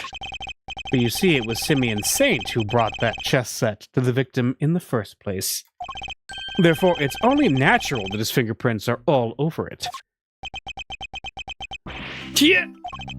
That took a while to sink in. In conclusion, those fingerprints aren't proof of anything, and Mr. Saint's arrest was premature. Premature? The incident took place here within the walls of this facility. And being neither a guard nor a prisoner, it makes very little sense to suspect Mr. Saint. Oh! Now what? Yeah, I think you might be the premature one here, Edgeworth. And to think you were the one accusing me of being hasty. Do you only just work out what that word means? Sure, I identified Mr. Saint as a suspect faster than pretty much anybody else. And I won the race when it came to picking out the crucial evidence, too. I'm quick on the draw, you see. But hasty? Not at all. You're right that Mr. Saint isn't a guard or a prisoner here, but he was... Eustace. Judge Gavel. Butt out, Gavel. I have him right where I want him. Forgive me, Eustace, but if I may, while the particulars of the suspect are indeed fascinating, don't we have something a little more impressive to share with the prosecutor? Something more impressive? If you wouldn't mind, Mr. Edgeworth. Eustace made an ingenious deduction concerning the murder weapon. Perhaps you would like to hear it? Yes, of course. That. Well remembered, Gavel. Listen to this, Edgeworth, and prepare to be amazed. Will this ingenious deduction explain why Mr. Saint was arrested? Let's just say you won't be disappointed. Judge Gavel deliberately diverted the conversation away from my line of questioning. What exactly is she up to? The whereabouts of the murder weapon.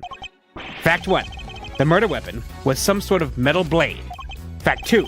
Potentially deadly blades are strictly controlled within the prison walls, as we both know.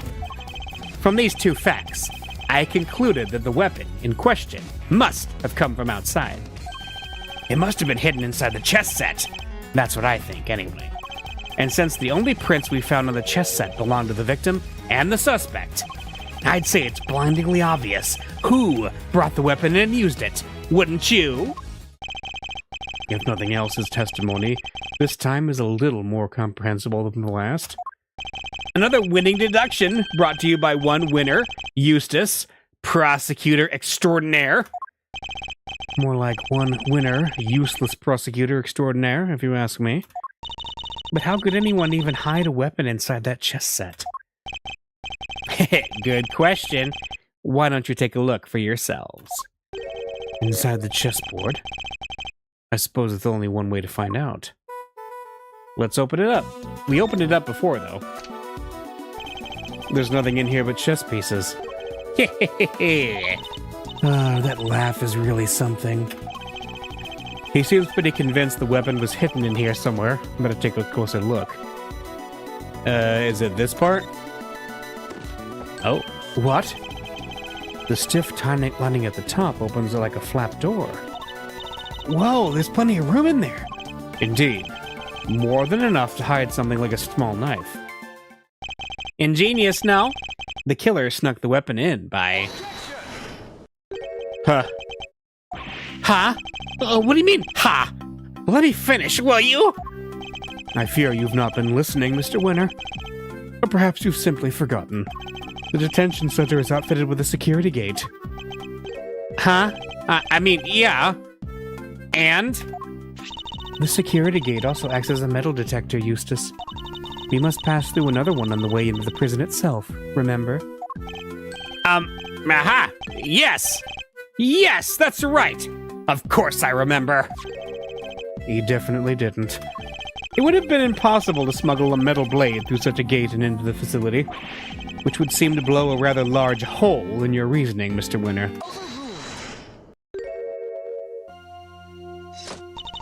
That gate is only used to scan people. Any items they bring into the facility are only subjected to a cursory check. Are you telling me that the chess set wasn't put through the metal detector? It should have been. Alas, it seems the guards have grown a little lax in that regard of late. Pocket chess set. Alright. Security gates data jotted down in my organizer. Cool. Very good. Thank you, Gavel. It was my pleasure. Now, Mr. Edgeworth, if you would be so kind as to begin your cross-examination. Cross-examination? She's holding a trial. Well, no matter. Let's see how well this ingenious deduction of Mr. Winner's holds up, shall we? The whereabouts of the murder weapon. Fact 1. Alright. A metal blade, you say? And do you have any evidence to support this? Ha! You mean you didn't even look at the victim's injuries? Why am I not surprised, you third-rate? The fatal blow was a stab wound to the neck, and it was delivered by a knife-like blade. That much is absolutely beyond doubt. It appears that they're not yet aware of a certain other piece of information. Yeah, lost for words, are we? Then I'll just keep going. My brilliant deductions don't end there, you know. Potentially deadly blades strictly controlled within the prison walls. Okay. The fact that such objects are strictly controlled doesn't mean they're actually forbidden. Well, no. I mean, some of the prisoners use scissors to cut the animal's hair, and that avenue of inquiry was conscientiously pursued, as you no doubt recall, Eustace. Yes, only one bladed object had been signed out by a single prisoner at the time of the incident. The item was tested for traces of blood, but none were found. I suppose he's referring to the scissors Mr. Solid was using. So there's no way the blade in question came from inside the prison. Those two facts. Okay, the weapon in question must have come from outside. Outside? What does that mean exactly? Ha ha! The opposite of inside, you numbskull! Was that an attempt at a clarification or a put-down? Because it clearly accomplished neither. What Eustace means to say is that it must have been brought in from outside the prison by Mr. Saint. Honestly, Edgeworth, if you haven't figured out that by now, then you're an even bigger loser than I thought! The feeling is mutual, believe me. Mr. Saint clearly brought the murder weapon into the prison. The question is, how? It must have been hidden inside the chest set. Okay? But no murder weapon was found at the crime scene. And there's nothing inside the chessboard either. I'm curious, Mr. Winner. Do you also have thoughts about where this weapon might be? Well, the perpetrator must have hidden it somewhere in the prison. Is there a problem with this claim? Yes. They hid it somewhere inside the prison. That seems unlikely. In fact, I can prove that's not the case. What evidence suggests that the murder weapon isn't hiding somewhere in the prison? The security camera footage. What? Well, that's your evidence? Yes, and it's quite conclusive, I think you'll find. Ignore him, Eustace. His evidence conclusively proves nothing. Oh, right. I knew that. That was a bad call, Miles. Alright, that wasn't it. Alright then, where is this proof of yours? I know I have something that proves there's no murder weapon inside the prison. This should be all the proof you need, Mr. Winner. What else we got? Winner, Gavel, and the warden searched the prison for the murder weapon but couldn't find anything. There we go. I think that's it.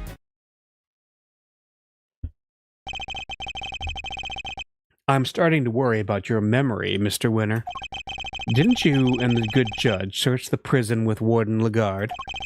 And didn't you fail to find a likely murder weapon? Well, yes, but I guess we just missed it. That's all. Oh, way to undermine yourself. You're saying your search wasn't entirely thorough? You, the so-called winning rookie? Stop making fun of me! Eustace. Calm yourself. Breathe deeply. Do not allow your opponent to get under your skin. You're right. I'm a winner. Why should I let a third-rate loser like Edgeworthless here get under my skin? I'll thank you to leave my name out of this. Well, I'm Kay Faraday, and I'm A-OK. Not you two, please. Look, it's simple. Since my first-rate investigation didn't turn up any weapon, it means there wasn't one to find, which leaves only one possibility. The murderer took the weapon with him when he left the prison. That's why we couldn't find it when we looked. Obviously. Sounds like he didn't investigate every suspicious-looking nook and cranny. He didn't. But what you are proposing is impossible. And this proves why the culprit couldn't possibly have taken the weapon out of the prison with them. Is it the, security gates? More memory trouble, Mr. Winner? Now you're forgetting things you yourself said. Are you making fun of me again? Oh, so you remember what I said? But perhaps you might have been better served by remembering this. What's that? Wait, does he seriously not remember? It would certainly seem that way. There is a security gate at each of the entrances to the detention center and the prison proper. Coming from the prison, anyone leaving the facility would have had to have passed through both of them. 2 gates, both fitted with metal detectors. Oh, wait, now I remember. Looks like he got his memory back. So, as you can see, there is no way anyone could have taken a weapon out through both gates. And therefore, there is no way the murder weapon could have left the building. Yeah! In which case, Mr. Edgeworth, perhaps you would care to tell us where you think the murder weapon might be? It is still here on the premises. That's the only plausible conclusion to be drawn. But we searched the prison from top to bottom and couldn't find anything! Because you were never going to find anything to begin with. Not when you were laboring under the misconception that it's a blade you were looking for. Yeah, we know the truth about what happened to Mr. Knight. We've seen it with our own eyes. That is quite a claim. I assume you have the evidence to support it. What is the weapon that was used to commit the crime? Take a look at this, Judge Gavel, and the weapon used in this case will become clear. The tape. This is footage taken from a security camera trained on Knight's holding cell. Now watch it for yourselves and see.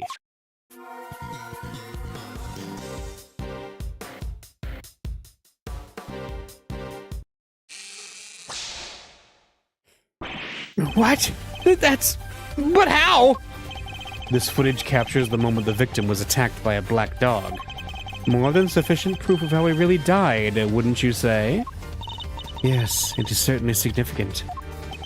So now we know that Knight was in fact killed in his cell by a vicious dog.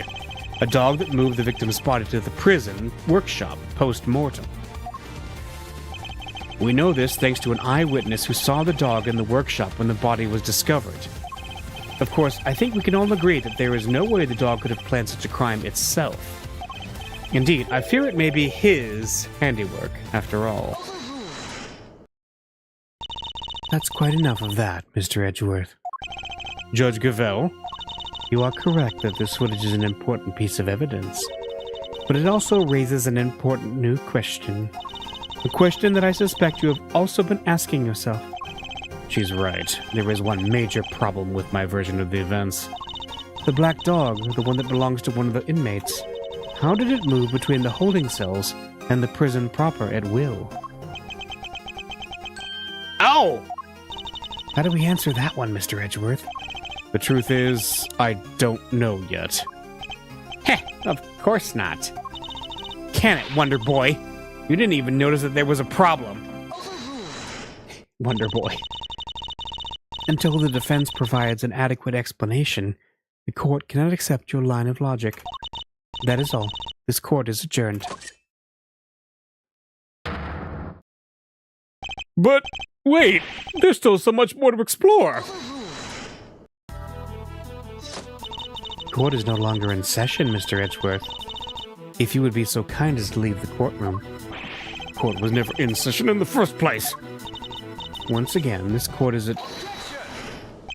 We may not have all the answers yet, but you haven't explained anything regarding Mr. Saint. What do you mean? Just as we don't know how the dog made it into one of the detention center's holding cells, you can't know how Mr. Saint could have made it inside the detention center, let alone the prison either. He would have been allowed as far as the visitor's room to see his friend, but no further. So it's hard for me to conceive how he could have committed a crime in a place he had no access to. Judge Gavelle, I believe it's your turn to provide some proof. Proof that Simeon Saint was able to enter the prison. You wish for the court to provide you with proof? Highly irregular, but very well. What? They actually have something? Now seems like a good time as any. And I suppose you have been kind enough to share your own theories on the case. What's she building up to here?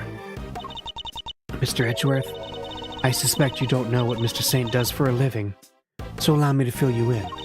He is a circus performer. A what? Yes. Perhaps you've heard of the Berry Big Circus? Oh, I have. I really have, unfortunately. Duh! That's right. She said the Berry Big Circus did in fact come. So he was there. Yeah. He was there. Yikes. You see it now, I assume? As I am sure you are aware, a show was held yesterday for the prisoners' entertainment. A show featuring animals and performers, performed by members of the Berry Big Circus. So, does that mean Mr. Saint? Yes. Mr. Saint was allowed inside the prison as part of that show. A fact that has been confirmed beyond reasonable doubt. No! She held on to that fact until the last possible moment. She let me run with my own theory. And only afterwards did she use it to reveal the truth. Wait. Butt out, Gavelle. I have him right where I want him. That's right. All the particulars of the suspect are indeed fascinating. Oh, that's what she wanted to hit him with. Yeah. That must be why she steered him onto a different topic back then, too. I got you good, didn't I? You third-rate prosecutor. This has nothing to do with you. Gentlemen, this court is well and truly adjourned. If I may offer a word of advice, Mr. Edgeworth, your conduct as a prosecutor is already in question. You would do well to remember that you were removed from this case for that precise reason. What are you trying to say? That the committee reserves the right to confiscate your badge at any time. Should you wish to retain it, you would do well to avoid crossing paths with us again. Is that a threat? The goddess of justice is compassionate, Mr. Edgeworth, but she is not endlessly forgiving. Oh, and one last thing. You are no defense attorney. Abandon this foolish pretense. Thank you for your concern. But I do not abandon anything. What I start, I finish. Well, do try to remember that the two jobs are not one and the same, and that a defense attorney is expected to develop something of a bond with their client. Next time, finding out your client's real occupation might be a good place to start. Go! No, I really must be going. May the goddess of justice watch over you all.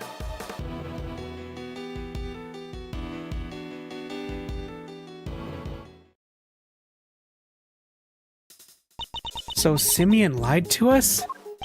Not just you two. Guy took me for a ride too. What's his deal? Whoa. You're not having second thoughts about all this, are you, Milesy boy? Sure, Judge Gavelle is a tough cookie, but that doesn't mean you can just give up the ghost. The defense never rests, as a wise man once said, and that goes for associates too. Don't worry, Fender. I have no intention of resting. Nevertheless, our assumption that Mr. Saint couldn't have entered the prison has been proven false, which means we'll need to restart our investigation from square one, I'm afraid. To be continued. Alright, this is a good spot for me to take a quick break, and then we will get back to Ladder, the Very Big Circus. Alright, be right back.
I am back. Let's get back to it.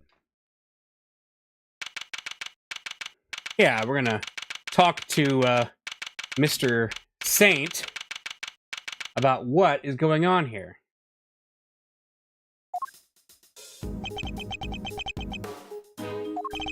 You withheld information from me. Why? I didn't withhold anything. Or at least I didn't mean to. Okay, so you are a member of the Very Big Circus, right? No, I mean, yes, but no. I'm not really a member. I'm still new. That's irrelevant. You're still a member. He's dead. We killed him. Let's try this again. Why didn't you tell us? Because it would have looked so suspicious. Me being a performer in the circus show, and me being friends with Bronco.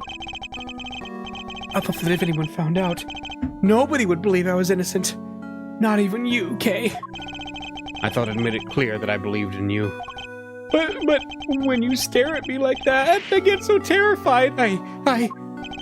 You're a real smooth operator, aren't you, Miles? Any other client-scaring tips you want to share? You're really not helping, Fender. And at this rate, it sounds like we really will need to question about everything all over again. So, what do you do at the circus, Simeon? I'm an animal tamer, kind of. I'm still learning the ropes. That's so cool. You get to train lions and tigers and bears and stuff? Oh my. Lions, tigers, bears. Oh my. Oh, he did it. He did it. Oh my. No. I work with this little guy. Looks pretty tame already to me. Is that Money the monkey? So you're not exactly a tamer. More like one of those old-timey organ grinders? Oh, no, it's not. Never mind. It is Money. Ugh. Not now, Money. I'm trying to... Oh, you little scamp. Why is he here? What is going on? What? Is this Ratatouille? Monkey Tooie? Something tells me it's the organ grinder who's being monkeyed around. Okay. Hey, you want to look at my badge again? What? No, I can't. I couldn't. There's no way I could be a prosecutor, ever. Take the thing away from me, please. I wasn't going to give it to you anyway. So what? You're gonna arrest me? Take me to court? No objection? I knew it. Overruled, Mr. Saint. Now please calm yourself. Alright, I think that was something we heard before, but... Let's talk about you and Money. When we spoke to you before, you said you worked at a company. I was telling the truth. The circus really is a company. We all have titles and everything. The ringmaster's the CEO, and I guess you'd call me a gopher. I even have a line manager. She's head of the animal taming department. It's part of the showbiz division. Is this what Mo did to this place after he took over? She's such an inspiration. There isn't a creature in the world she couldn't convince to do her bidding. Oh, I know who this is. Heh, even Miles here? I'd like to see somebody whip him into shape. I am not some kind of creature, Fender. So this line manager, was she working with you on the show? Yes, it was just us two. It wasn't all that big of a job compared to what we normally do. She's usually the one performing on stage. I just do all the monkey work. But I did have a bit part this time.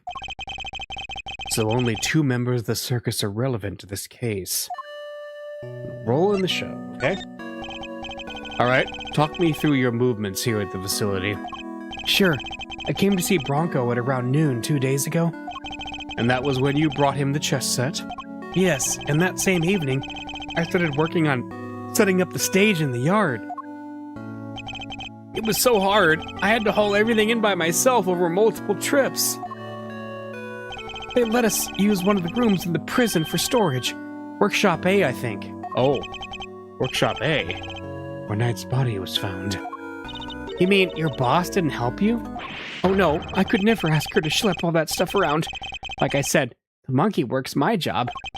Once it was all set up, we did a run-through, and it must have been, midnight by the time I left. The next morning, I was back and ready for the show, which started at 8 a.m. Then we performed till 10?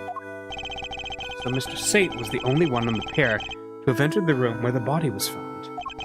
And Knight's body was found immediately after the show had ended. That's good to know. Reason for arrest. Do you have any idea why you were arrested? And why so quickly?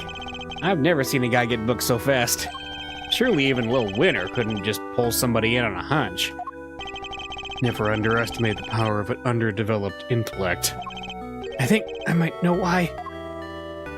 When I was moving all the stuff, I went to go see how he was doing. Bronco, I mean. You went to the holding cells on your own? Tell me you had permission. No, it wasn't a formal visit or anything. So, I just sort of snuck over and hoped no one stopped me. But you just seen him earlier that same day. Why take the risk? I've known him since we were kids. Both of us were all alone. He doesn't have any family, you see, just like me. I knew he'd be feeling lonely, that he'd want somebody to talk to, so I had to go see him. You don't have any family? For a while I had my dad, but he passed away when I was a little kid. Losing one's father as a child. I know that pain all too well. He's just like you and me, Mr. Edgeworth. There was nobody else nearby when you went to see him? No, the other holding cells were empty, and I didn't see any guards. Well, somebody must have seen you, or you wouldn't be in there. Oh, no, I messed up so bad, didn't I? So the assumption is that something happened while the two were alone together. At least I imagine that would be Winter and Judge Gavel's thinking. Probably more Judge Gavel's thinking. In any case, I think we'll need to speak to your boss next. Last I heard, she's supposed to be around today, too. Somewhere in the yard. Tell her I'm sorry, won't you? I'm so sorry. I can't believe I let this happen. Sure thing, Simeon. We're here for you. If there's anything else we can do, just say the word. But I mean, there's nothing I can do for you in return. You don't have to worry about that. We're friends. We know what it's like to be in your shoes. We're all part of the same club after all, right, Mr. Edgeworth? Unfortunately so, I'm afraid. Thank you for sharing such personal details with us. By the sound of it, you had little reason to kill Knight. If anything, you're the one most affected by his passing. And what's more, I simply don't believe a person as gentle as you is capable of murder. Rest assured, we believe you, and we will get you out of here. Well, what do we have here? A gosh darn defense attorney, that's what. Bravo, big guy! I can't believe I'm saying it, but you even reminded me of your old man for a moment there. I did?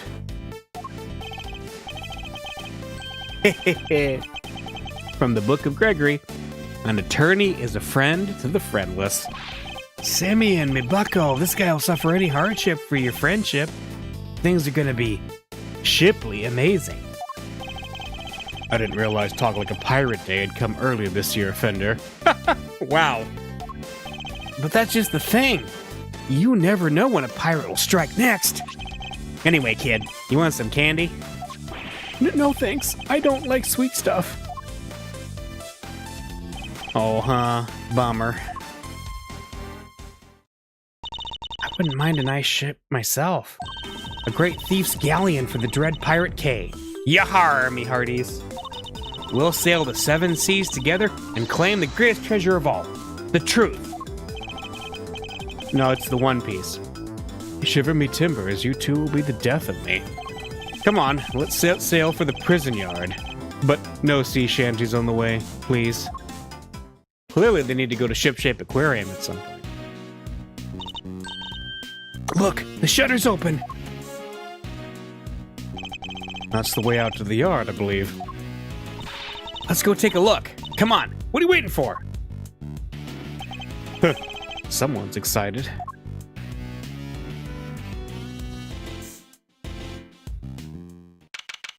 March 28th, 3:37 p.m., prison yard.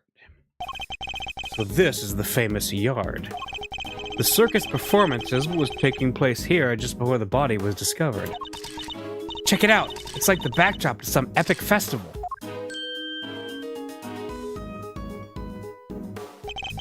Most of the prisoners were assembled here when the body was discovered, which means that anyone who saw the show has an alibi.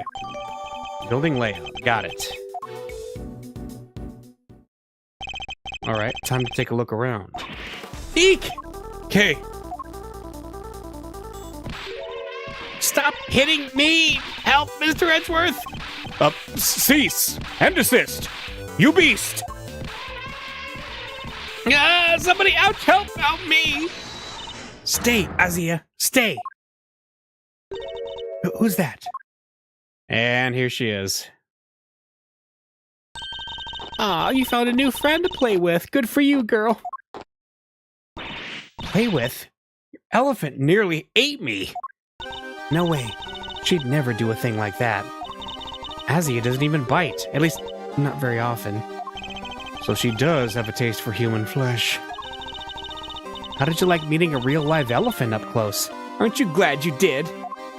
Yeah, glad I didn't die. But you did have fun, right? Right? There, sweetie. Don't cry. She had a wonderful time, didn't you, Kay? Don't mislead the poor girl, Fender. She did? Oh, I'm so happy. Here, let me make it up to you. How about a hug? Keep your trunk to yourself. Another new friend. Isn't this just the best day ever? I am Associate Defense Attorney Miles Edgeworth. Oh my gosh, I'm so sorry. I haven't even introduced myself. I'm Regina. It's so nice to meet you. I'm Kay, Great Thief Extraordinaire, and Mr. Associate Defense Attorney's Great Associate. The self-introduction brought to you by the word convoluted. And your elephant's newest friend is Mr. Fender, the defense attorney. Oh, she's not just any elephant. That's Azia, the Asian elephant. Azia stopped the second you told her to. You really have a way with animals, Regina. Hee, well, I wouldn't be much of an animal tamer if I didn't. What? So you're Simeon's boss? That's right, Regina Berry, head of the Animal Taming Division, Showbiz Division, Berry Big Circus. It's so lovely to meet all of you. The pleasure's all ours, mademoiselle. Name's Eddie Fender. I'm a bit of an ace attorney. He did it again! So much for whipping me into shape. Yes. She's perfect. What are you muttering to yourself about, Kay? That positivity, that charisma, that energy. Regina, you'd make a perfect partner in crime. For the great thief, Yatagarasu. Great thief? That sounds like fun. My animals and I have stolen the spotlight quite a bit in our time. That's the one thing we don't want to steal.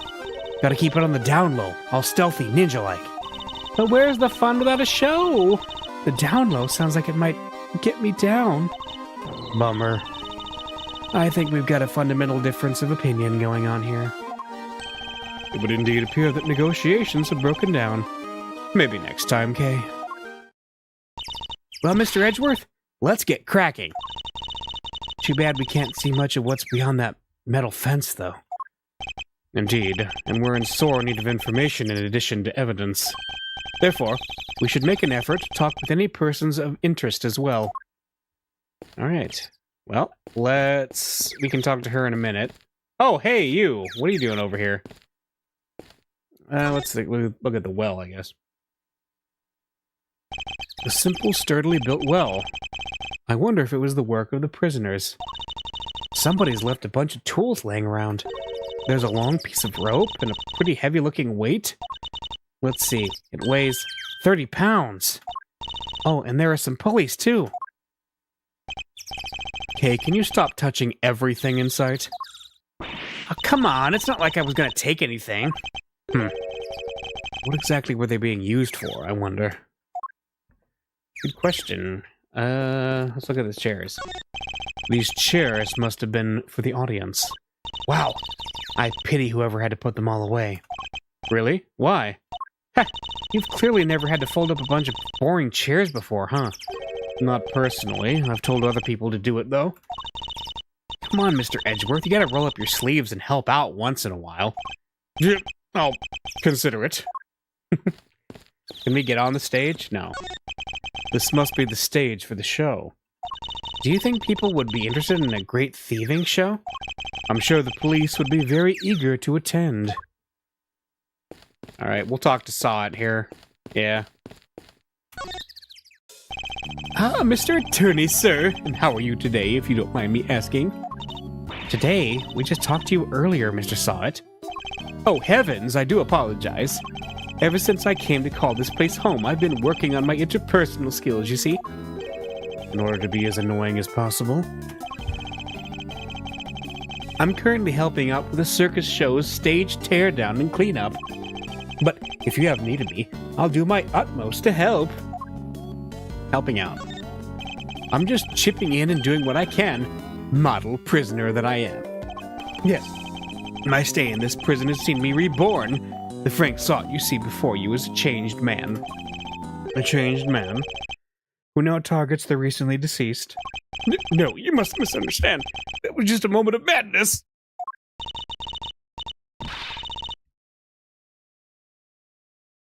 A moment of madness? You're a disgrace to all thieves everywhere. You're right, of course. I can't deny it. I still have a long way to go. As a thief. Anyway, as you can see, I have a shiny new bracelet now. So it's the straight and narrow for me. Like I say, I'm a model prisoner. Not that a real model prisoner would need to keep telling me that. You want to look at my badge? Oh, how elegant! How classy! Just what I'd expect of a prosecutor's badge. Not like the ones those awful attorneys wear. They have no class whatsoever. You don't seem to like attorneys. Were you railroaded into confessing your guilt by one, perhaps?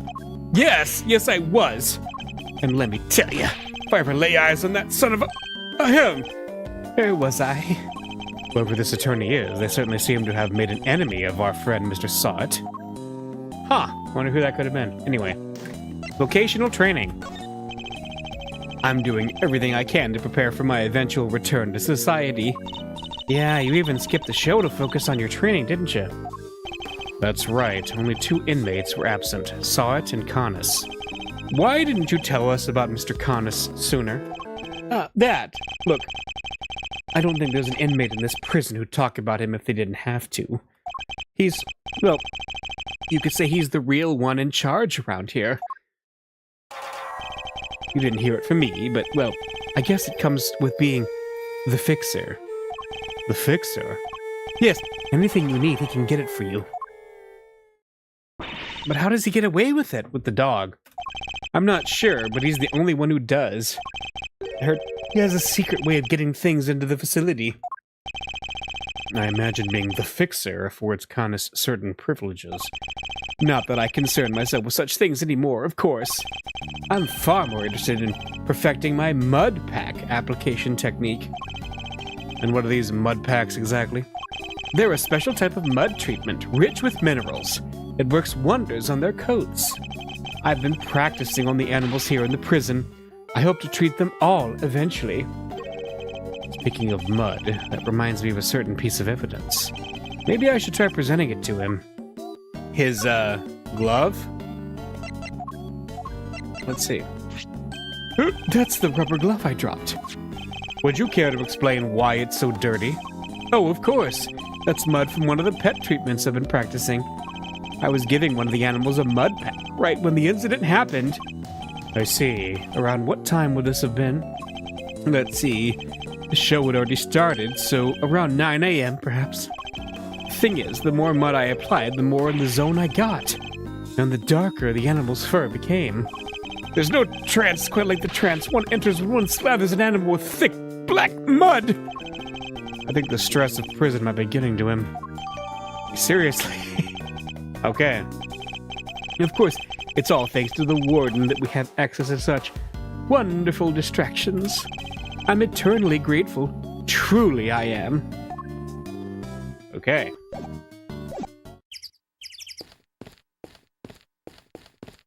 Is that everything from Mr. Saw? Yep. And we can talk to him, but let's go over here. This door appears to be locked.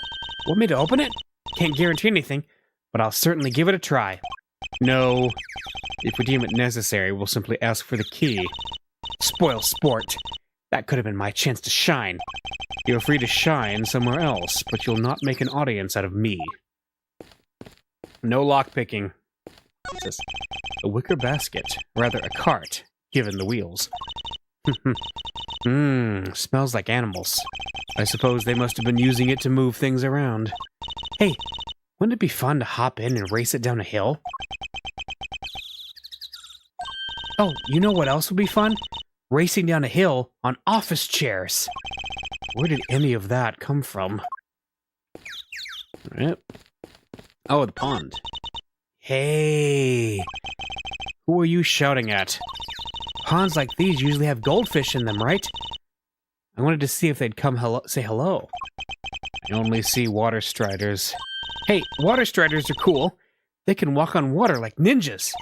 Whoosh, whoosh. Man, I wish I could do that. So much for the goldfish.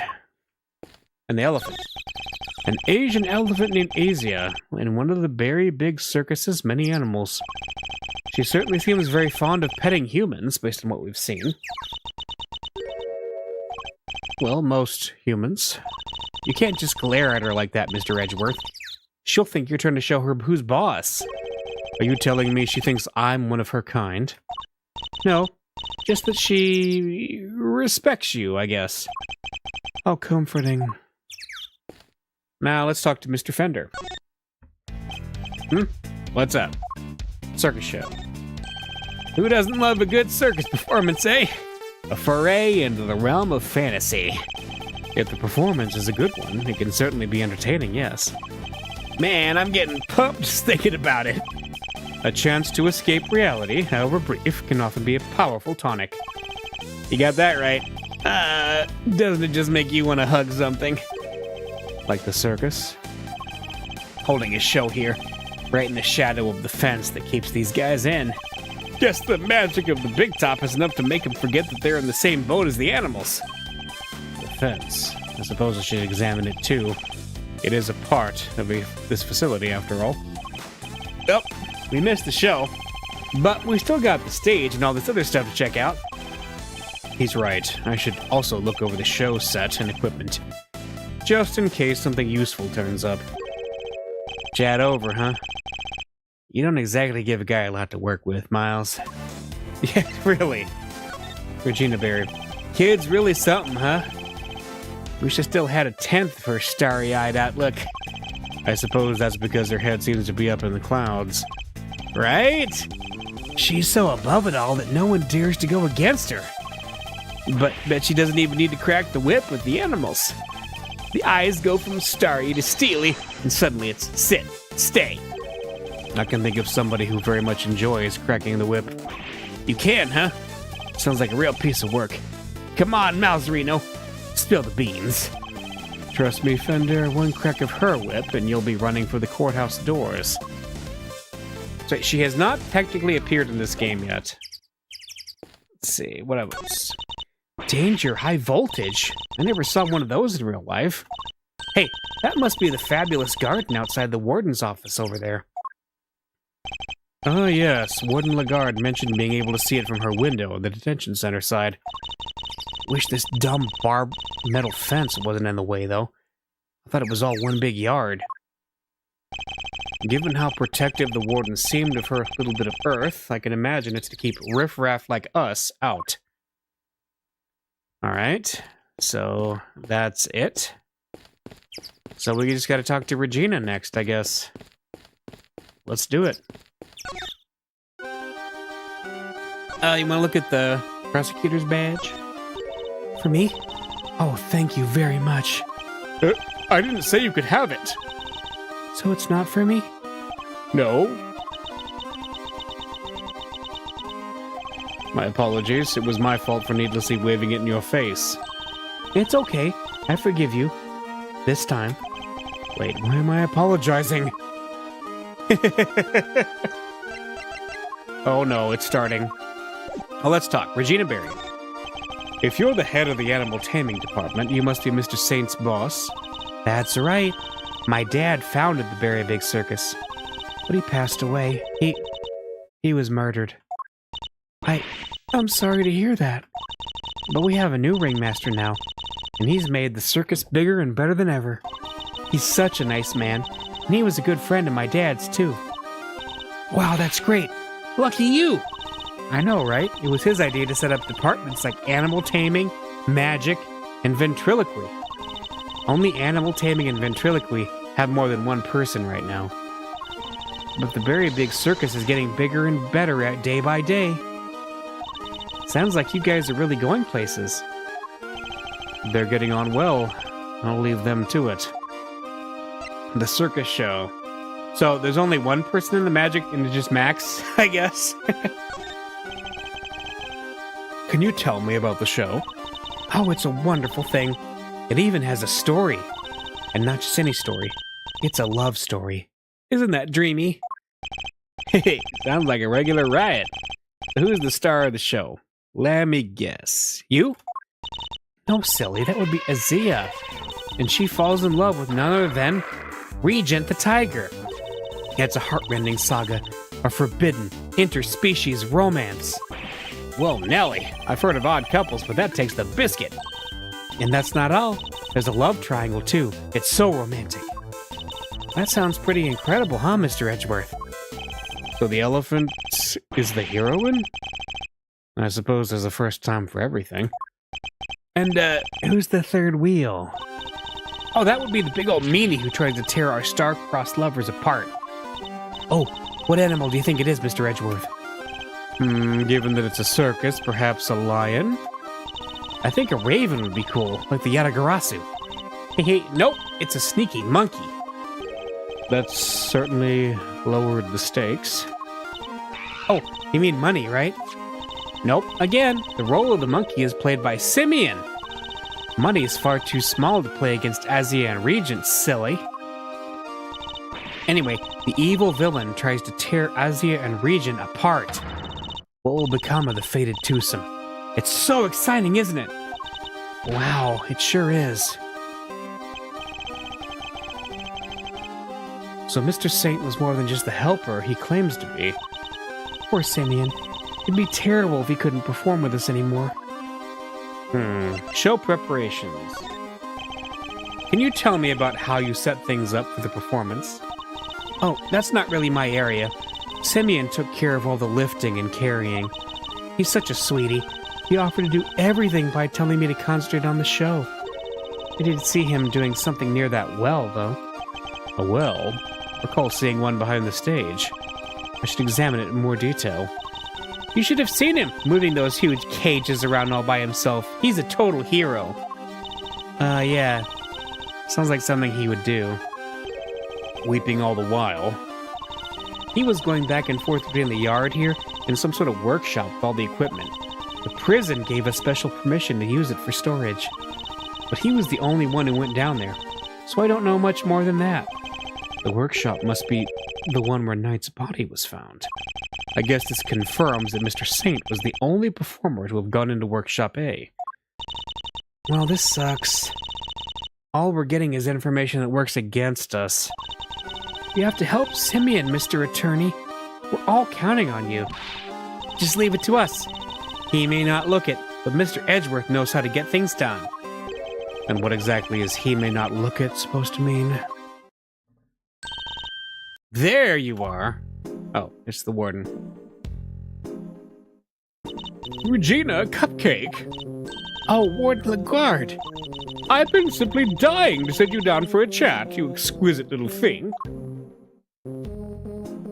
Okay. Can we go look at the well again real quick? Or no? Let's see. Is it the same conversation? Yeah. Alright. Okay, can you stop touching everything in sight? Oh, okay. Alright. Wonder what they're being used for. We don't know yet, do we? Well, let's go talk to the warden, I guess. Alright, warden.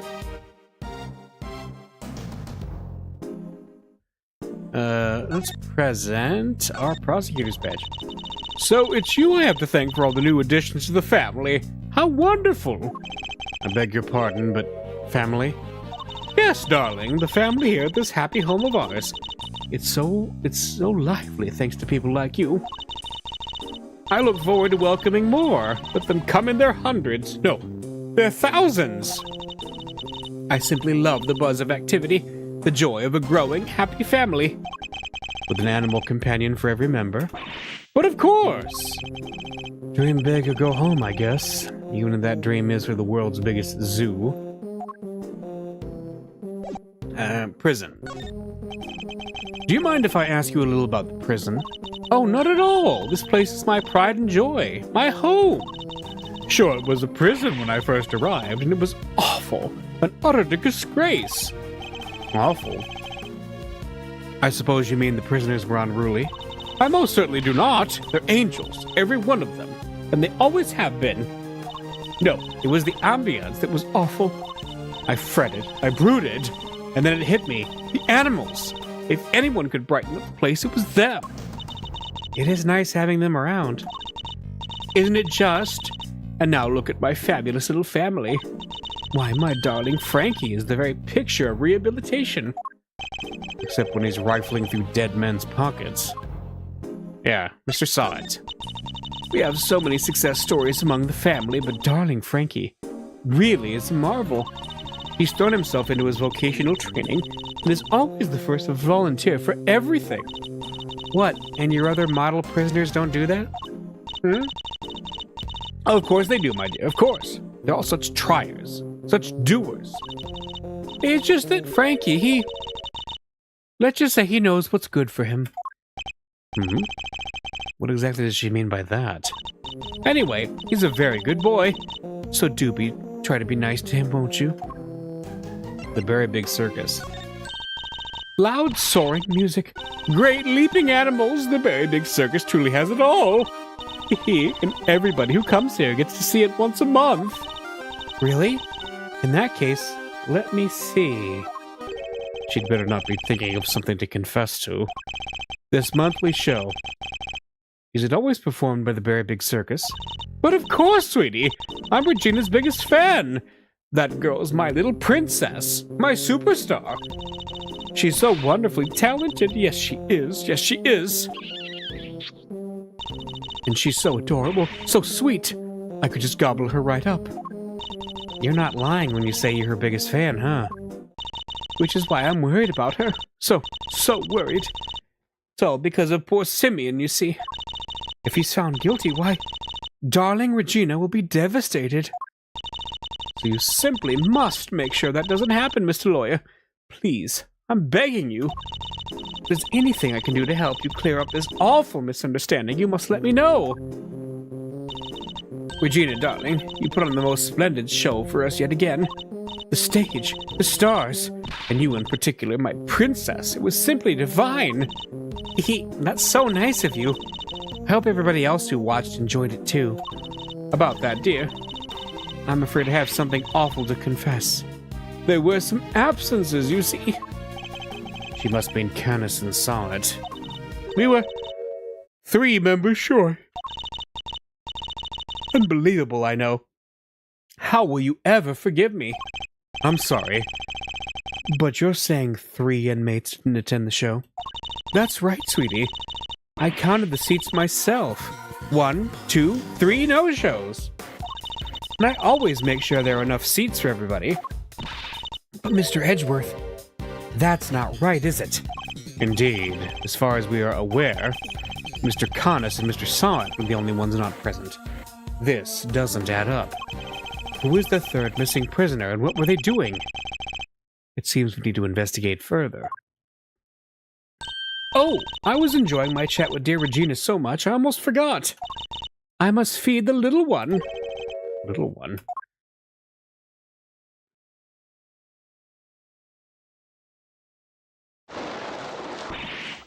Yikes!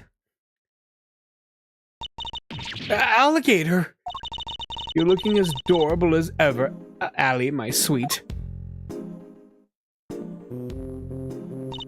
Ah, she's so pretty. What a cute name. Yes, Allie the alligator. Isn't she a darling? She's my favorite, aren't you? Yes, you are. I'm so jealous. Can I pet her? Of course, princess, of course. Boy, howdy. Those two were made for one another. They look like they'll be busy for a while. Maybe we should, go back inside the prison and check the cells? Yes, let's. Perhaps we can find a clue there as to who our 3rd missing prisoner might be. Yep. See you guys. March 28th, 4:02 p.m. Prison corridor. Okay. Sir, Mr. Edgeworth, sir! Ooh, I finally caught up with you. Yeah, it's Gumshoe. Detective. You're not needed elsewhere. No, the judge and the kid aren't here yet. Oh, and I got your message. So you searched the victim's cell. Did you manage to turn anything up? We struck gold, sir. Well, blood anyway. Was right there on the floor. Only in tiny specks, though. But at least it's something. Yeah, it proves that the holding cell was the scene of the crime, right? Not quite. It proves a possibility, but it's not conclusive yet. I thought you'd say that, sir, which is why I ordered some follow-up work. I asked forensics to analyze the blood and see if it matches the victims. They're on it as we speak. Nice work, Gummy. You thought of everything. Detective, I must say, I'm impressed. Did you hit your head or something? Gee, don't look so surprised, sir. I mean, Gumshoe has done some pretty clutch things in the past, too. We can't give him, no credit. I just hope things continue to go in our favor. Alright. Alrighty. So that's proof that the murder happened in the detention center. And for our next trick, we'll find out how that dog got over there. Don't worry, you can leave that one to me. Until the kid and his chaperone get here, we got the whole prison to ourselves. Which is why I brought my secret weapons along. Secret weapons? That's right. A few tools of the trade that have helped me bust more than a few cases wide open. Behold, the 7 secret weapons of Dick Gumshoe, ace detective extraordinaire. Well, I don't know about you crazy cats, but I'm sold. Miles? I remember these from, was it case? Was it, it was, Turnabout Goodbye, wasn't it? From case 4 of the first game? Very well, detective. We'll try using your secret weapons. You got it, sir. Let me run you through the list. Secret weapon number 1. My trusty old metal detector. It was made of steel, silver, or scrap. This little guy, right here, will find it. Gumshoe collected all the Dragon Balls. Yes, he's gonna wish to solve the case. So it detects metal. Very good, detective. Or he would also wish for a Swiss roll. Next up, secret weapon number 2, missile. Everyone's favorite crime-fighting canine. He can track pretty much any scent you put in front of him, especially food. He sure is a lot cuter than Mr. Canis's dog. And now for secret weapon number 3. Where did I put it? Aha! Am I one snapper short of a school, or is that a fishing rod? Don't tell me you were we're going fishing for clues. No, I mean, I just happen to have it with me is all. I see. Well, onwards and upwards, detective. Let's see what else you have. That's all she wrote, sir. Gummy, you're 4 secret weapons short of your so-called 7. And one of them was a fishing rod. Sorry, but that's all for the day, okay? I'll, show you the rest next time.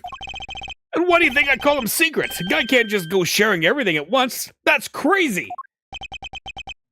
In that case, then I suppose the 3 you've deigned to reveal to us will have to do for now. All right. Which one do you want to try, sir? I forgot the fishing rod was also the same excuse of, well, I guess I just happen to have it on hand.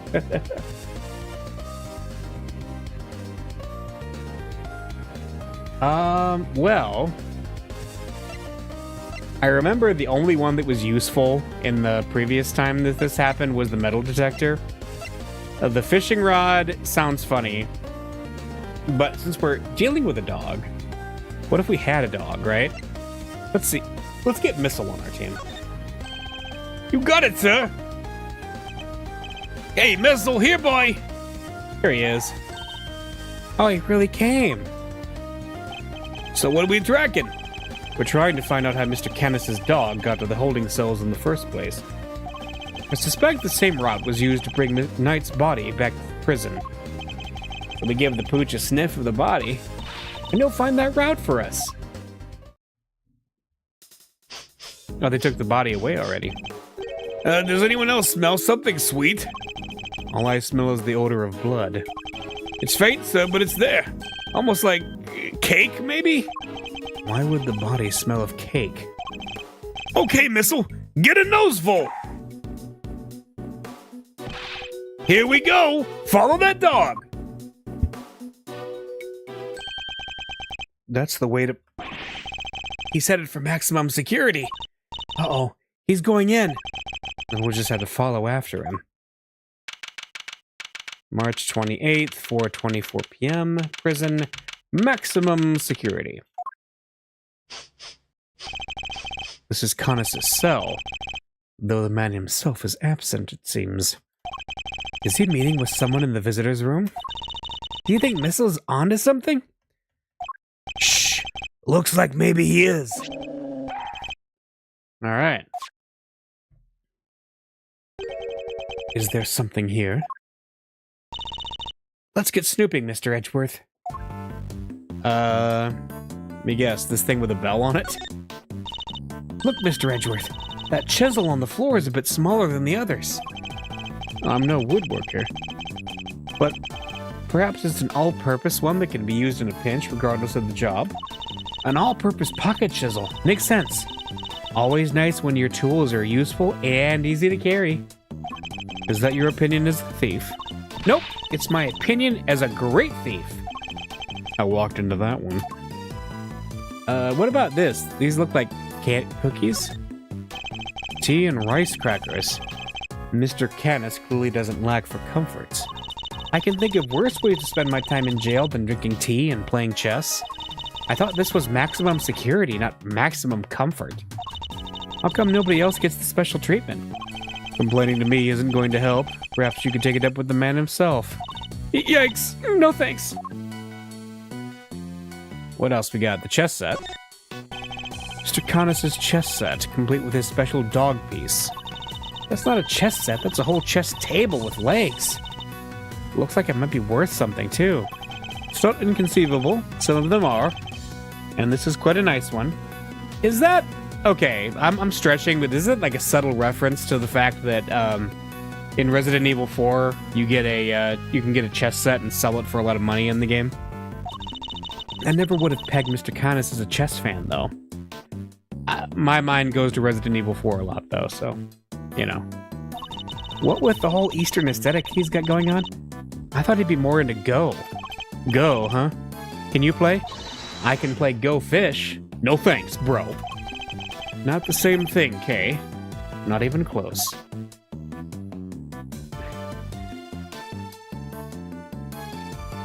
Mr. Canis has set his right hand to deal with Edgeworth.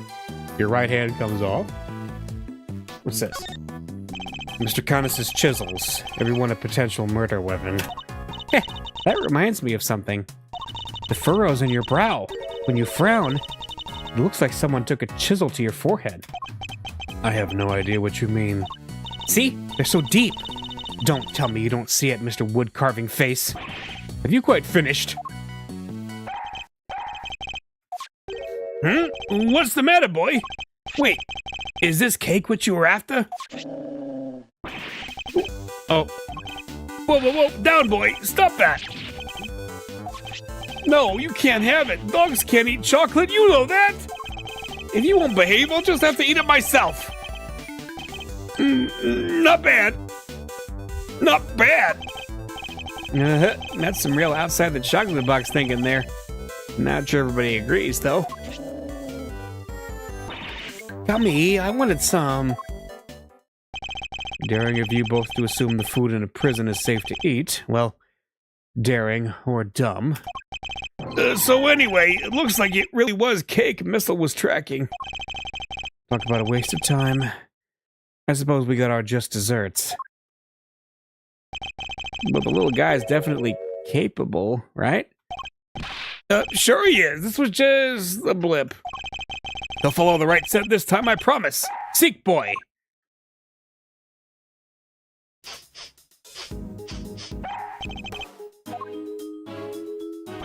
Oh, I think he's onto something.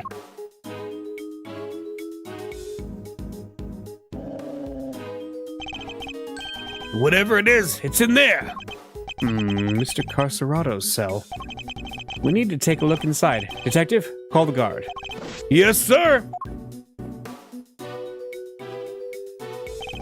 Thank you, officer. A question before we begin. Is the prisoner, Mr. Carcerato, still in solitary? No, sir. He came back a little while ago. And he was here for the noon roll call. Guess he must be on work duty someplace. I see. Now, if you would be so kind as to open his cell. Yes, sir. Alright. It's a warden punching bag, a kerosene heater, his gloves, champion, gotta lose X number of pounds, bear bites. Okay, let's look around. Poster. No way! He has a poster of himself! And right next to it is, looks like he never lost the habit of making weight for a fight. Once a boxer, always a boxer, I suppose. I see he also has quite the collection of supplements. Muscle protein, hustle protein, soul-crushing protein? Yeah, that's a lot of protein. Surely nobody trains like this for nothing. Alright, what about this? Hourglass. So how many minutes do you think this timer is for, Mr. Edgeworth? Well, Mr. Carcerato was a boxer, so 3 minutes would be my assumption. Same as the length of a round in boxing. Thanks for playing, but the correct answer is kinda maybe about 2 minutes. Why? Because there's a crack in it, and a bit of the sand's spilled out. Why does it hurt so much when she's right?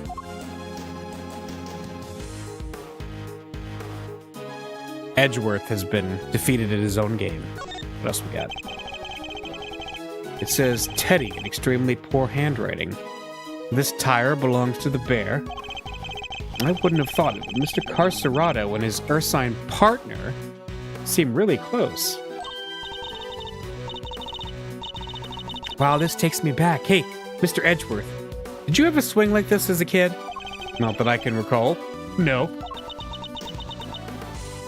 So, what did you do for fun when you were a kid? Chess, golf, flute practice. Did you have any friends? Why would you even think to ask that? I did. His name was Larry. The other guy we can't mention. I'm surprised that they give the prisoners heaters. Usually kind, unusually kind, or unusually careless. I wonder if he uses it all year round. To help him lose water weight, maybe. Yeesh, I hope his furry friend can deal with the heat. I'm sure they've learned to sweat things out together by now. And what about this? This punching bag has certainly seen some... Hey, what breed were you again, Missile? Sure it wasn't a boxer? No way! No way indeed. Quickly, detective, move the sandbag aside. Yes, sir!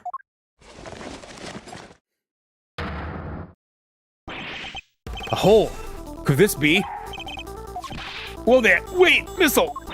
I'm going in too. Wait, stop! Sir, I'll go get her! Yep. Oh, that's right. Shouldn't have eaten that cake. He's gone. Well, I'm not going in there. Guess we'll just have to wait. Yeah, he's just like, nope, not doing it.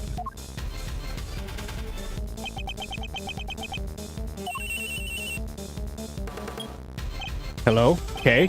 Are you alright? You're not gonna believe this, but we're in the detention center. The detention center? That hole. It's a tunnel that leads right into Mr. Knight's cell. What? Don't go anywhere. I'm on my way. March 28th, 5:04 p.m. Detention center. Holding cell. Okay. Hey there, Mr. Edgeworth. Guess you could say we made a breakthrough. Quite. At least they came out unscathed, I think.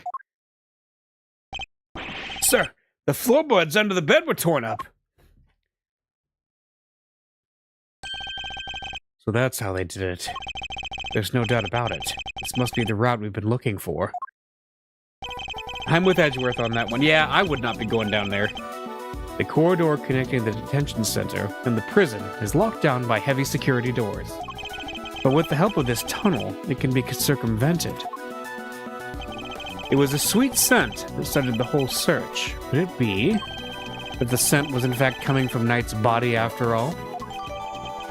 Ah, maybe. Incidentally, Knight's body was covered in dirt. Dirt that might have come from being dragged through this tunnel. Okay, what was it like down there? Well, it was pitch black, so I couldn't see a whole lot. Luckily, my camera has a flash, so I took some pictures. And let's see what you've captured. Look at that. Spoons? Fork? Guess these were for digging the tunnel. That aside, are those footprints? Paw prints, even. From a dog, perhaps? Tunnel prints data. Yeah. Nice. This is a vital piece of evidence. However, it begs something of a question. It does? Mr. Carcerado has certainly been making use of this tunnel, which means... Detective, we need to find out what Mr. Carcerado is, immediately. If my suspicions are correct. Huh? Oh, nuts! The guards were alerted and they began searching for Mr. Carcerado right away. But after a thorough investigation of both the prison and the detention center, he was nowhere to be found. So we escaped. March 28th, 5:34 p.m., detention center. Corridor. Well, have the police been notified? Yes, ma'am. We just finished liaising with them a moment ago. They set up a cordon around the entire facility. Good. The first blemish on the prison's spotless reputation is always the ugliest. It won't happen again, ma'am. A rather different Warden Lagarde than the one we've seen so far. Mr. Edgeworth, was it? I really can't thank you enough for finding that tunnel, darling. Sadly, it may have been too little too late. It seems he might have already left the building. I'd say that's unlikely, Warden. After all, there's a security gate at the exit to the detention center. You're not suggesting he simply walked through it. What's to say there was only the one tunnel, sweetie?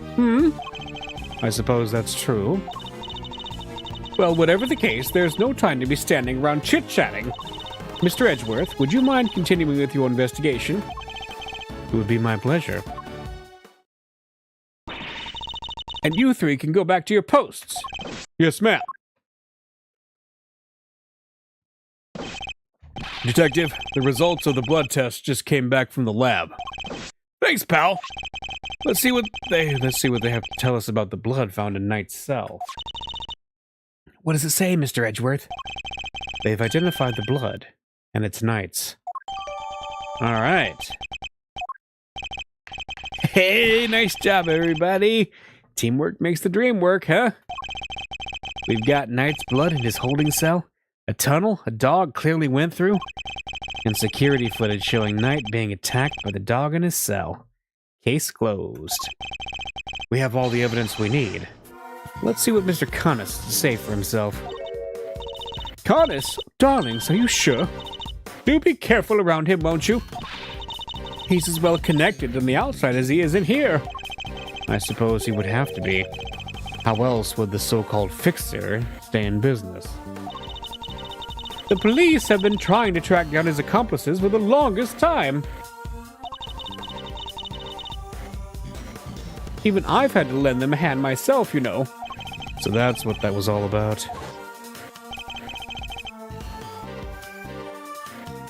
He's still not talking, ma'am? Even with the evidence you borrowed from the precinct? No, and I've tried so many times I've lost count. What am I supposed to do? I can't send in a blank report. I guess the killer for hire was always going to be a tough nut to crack. You borrowed evidence from the police to help with your investigation, is that correct? Why, yes, sweetie. Everything's related to Connus is with me now. Heaven knows how many times I've hauled the secretive scoundrel in my office to talk with me. But no matter what I say or how much evidence I present him with, he simply won't say a word. A prison warden conducting interrogations herself. That's irregular, to say the least. Let your guard down and it'll devour you whole. Be careful, darlings. You have been warned. Oh, wait. And here I thought things couldn't get any spicier.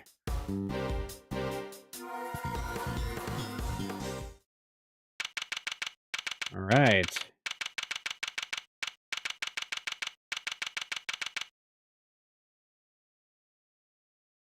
March 28th, 5:55 p.m. Prison maximum security.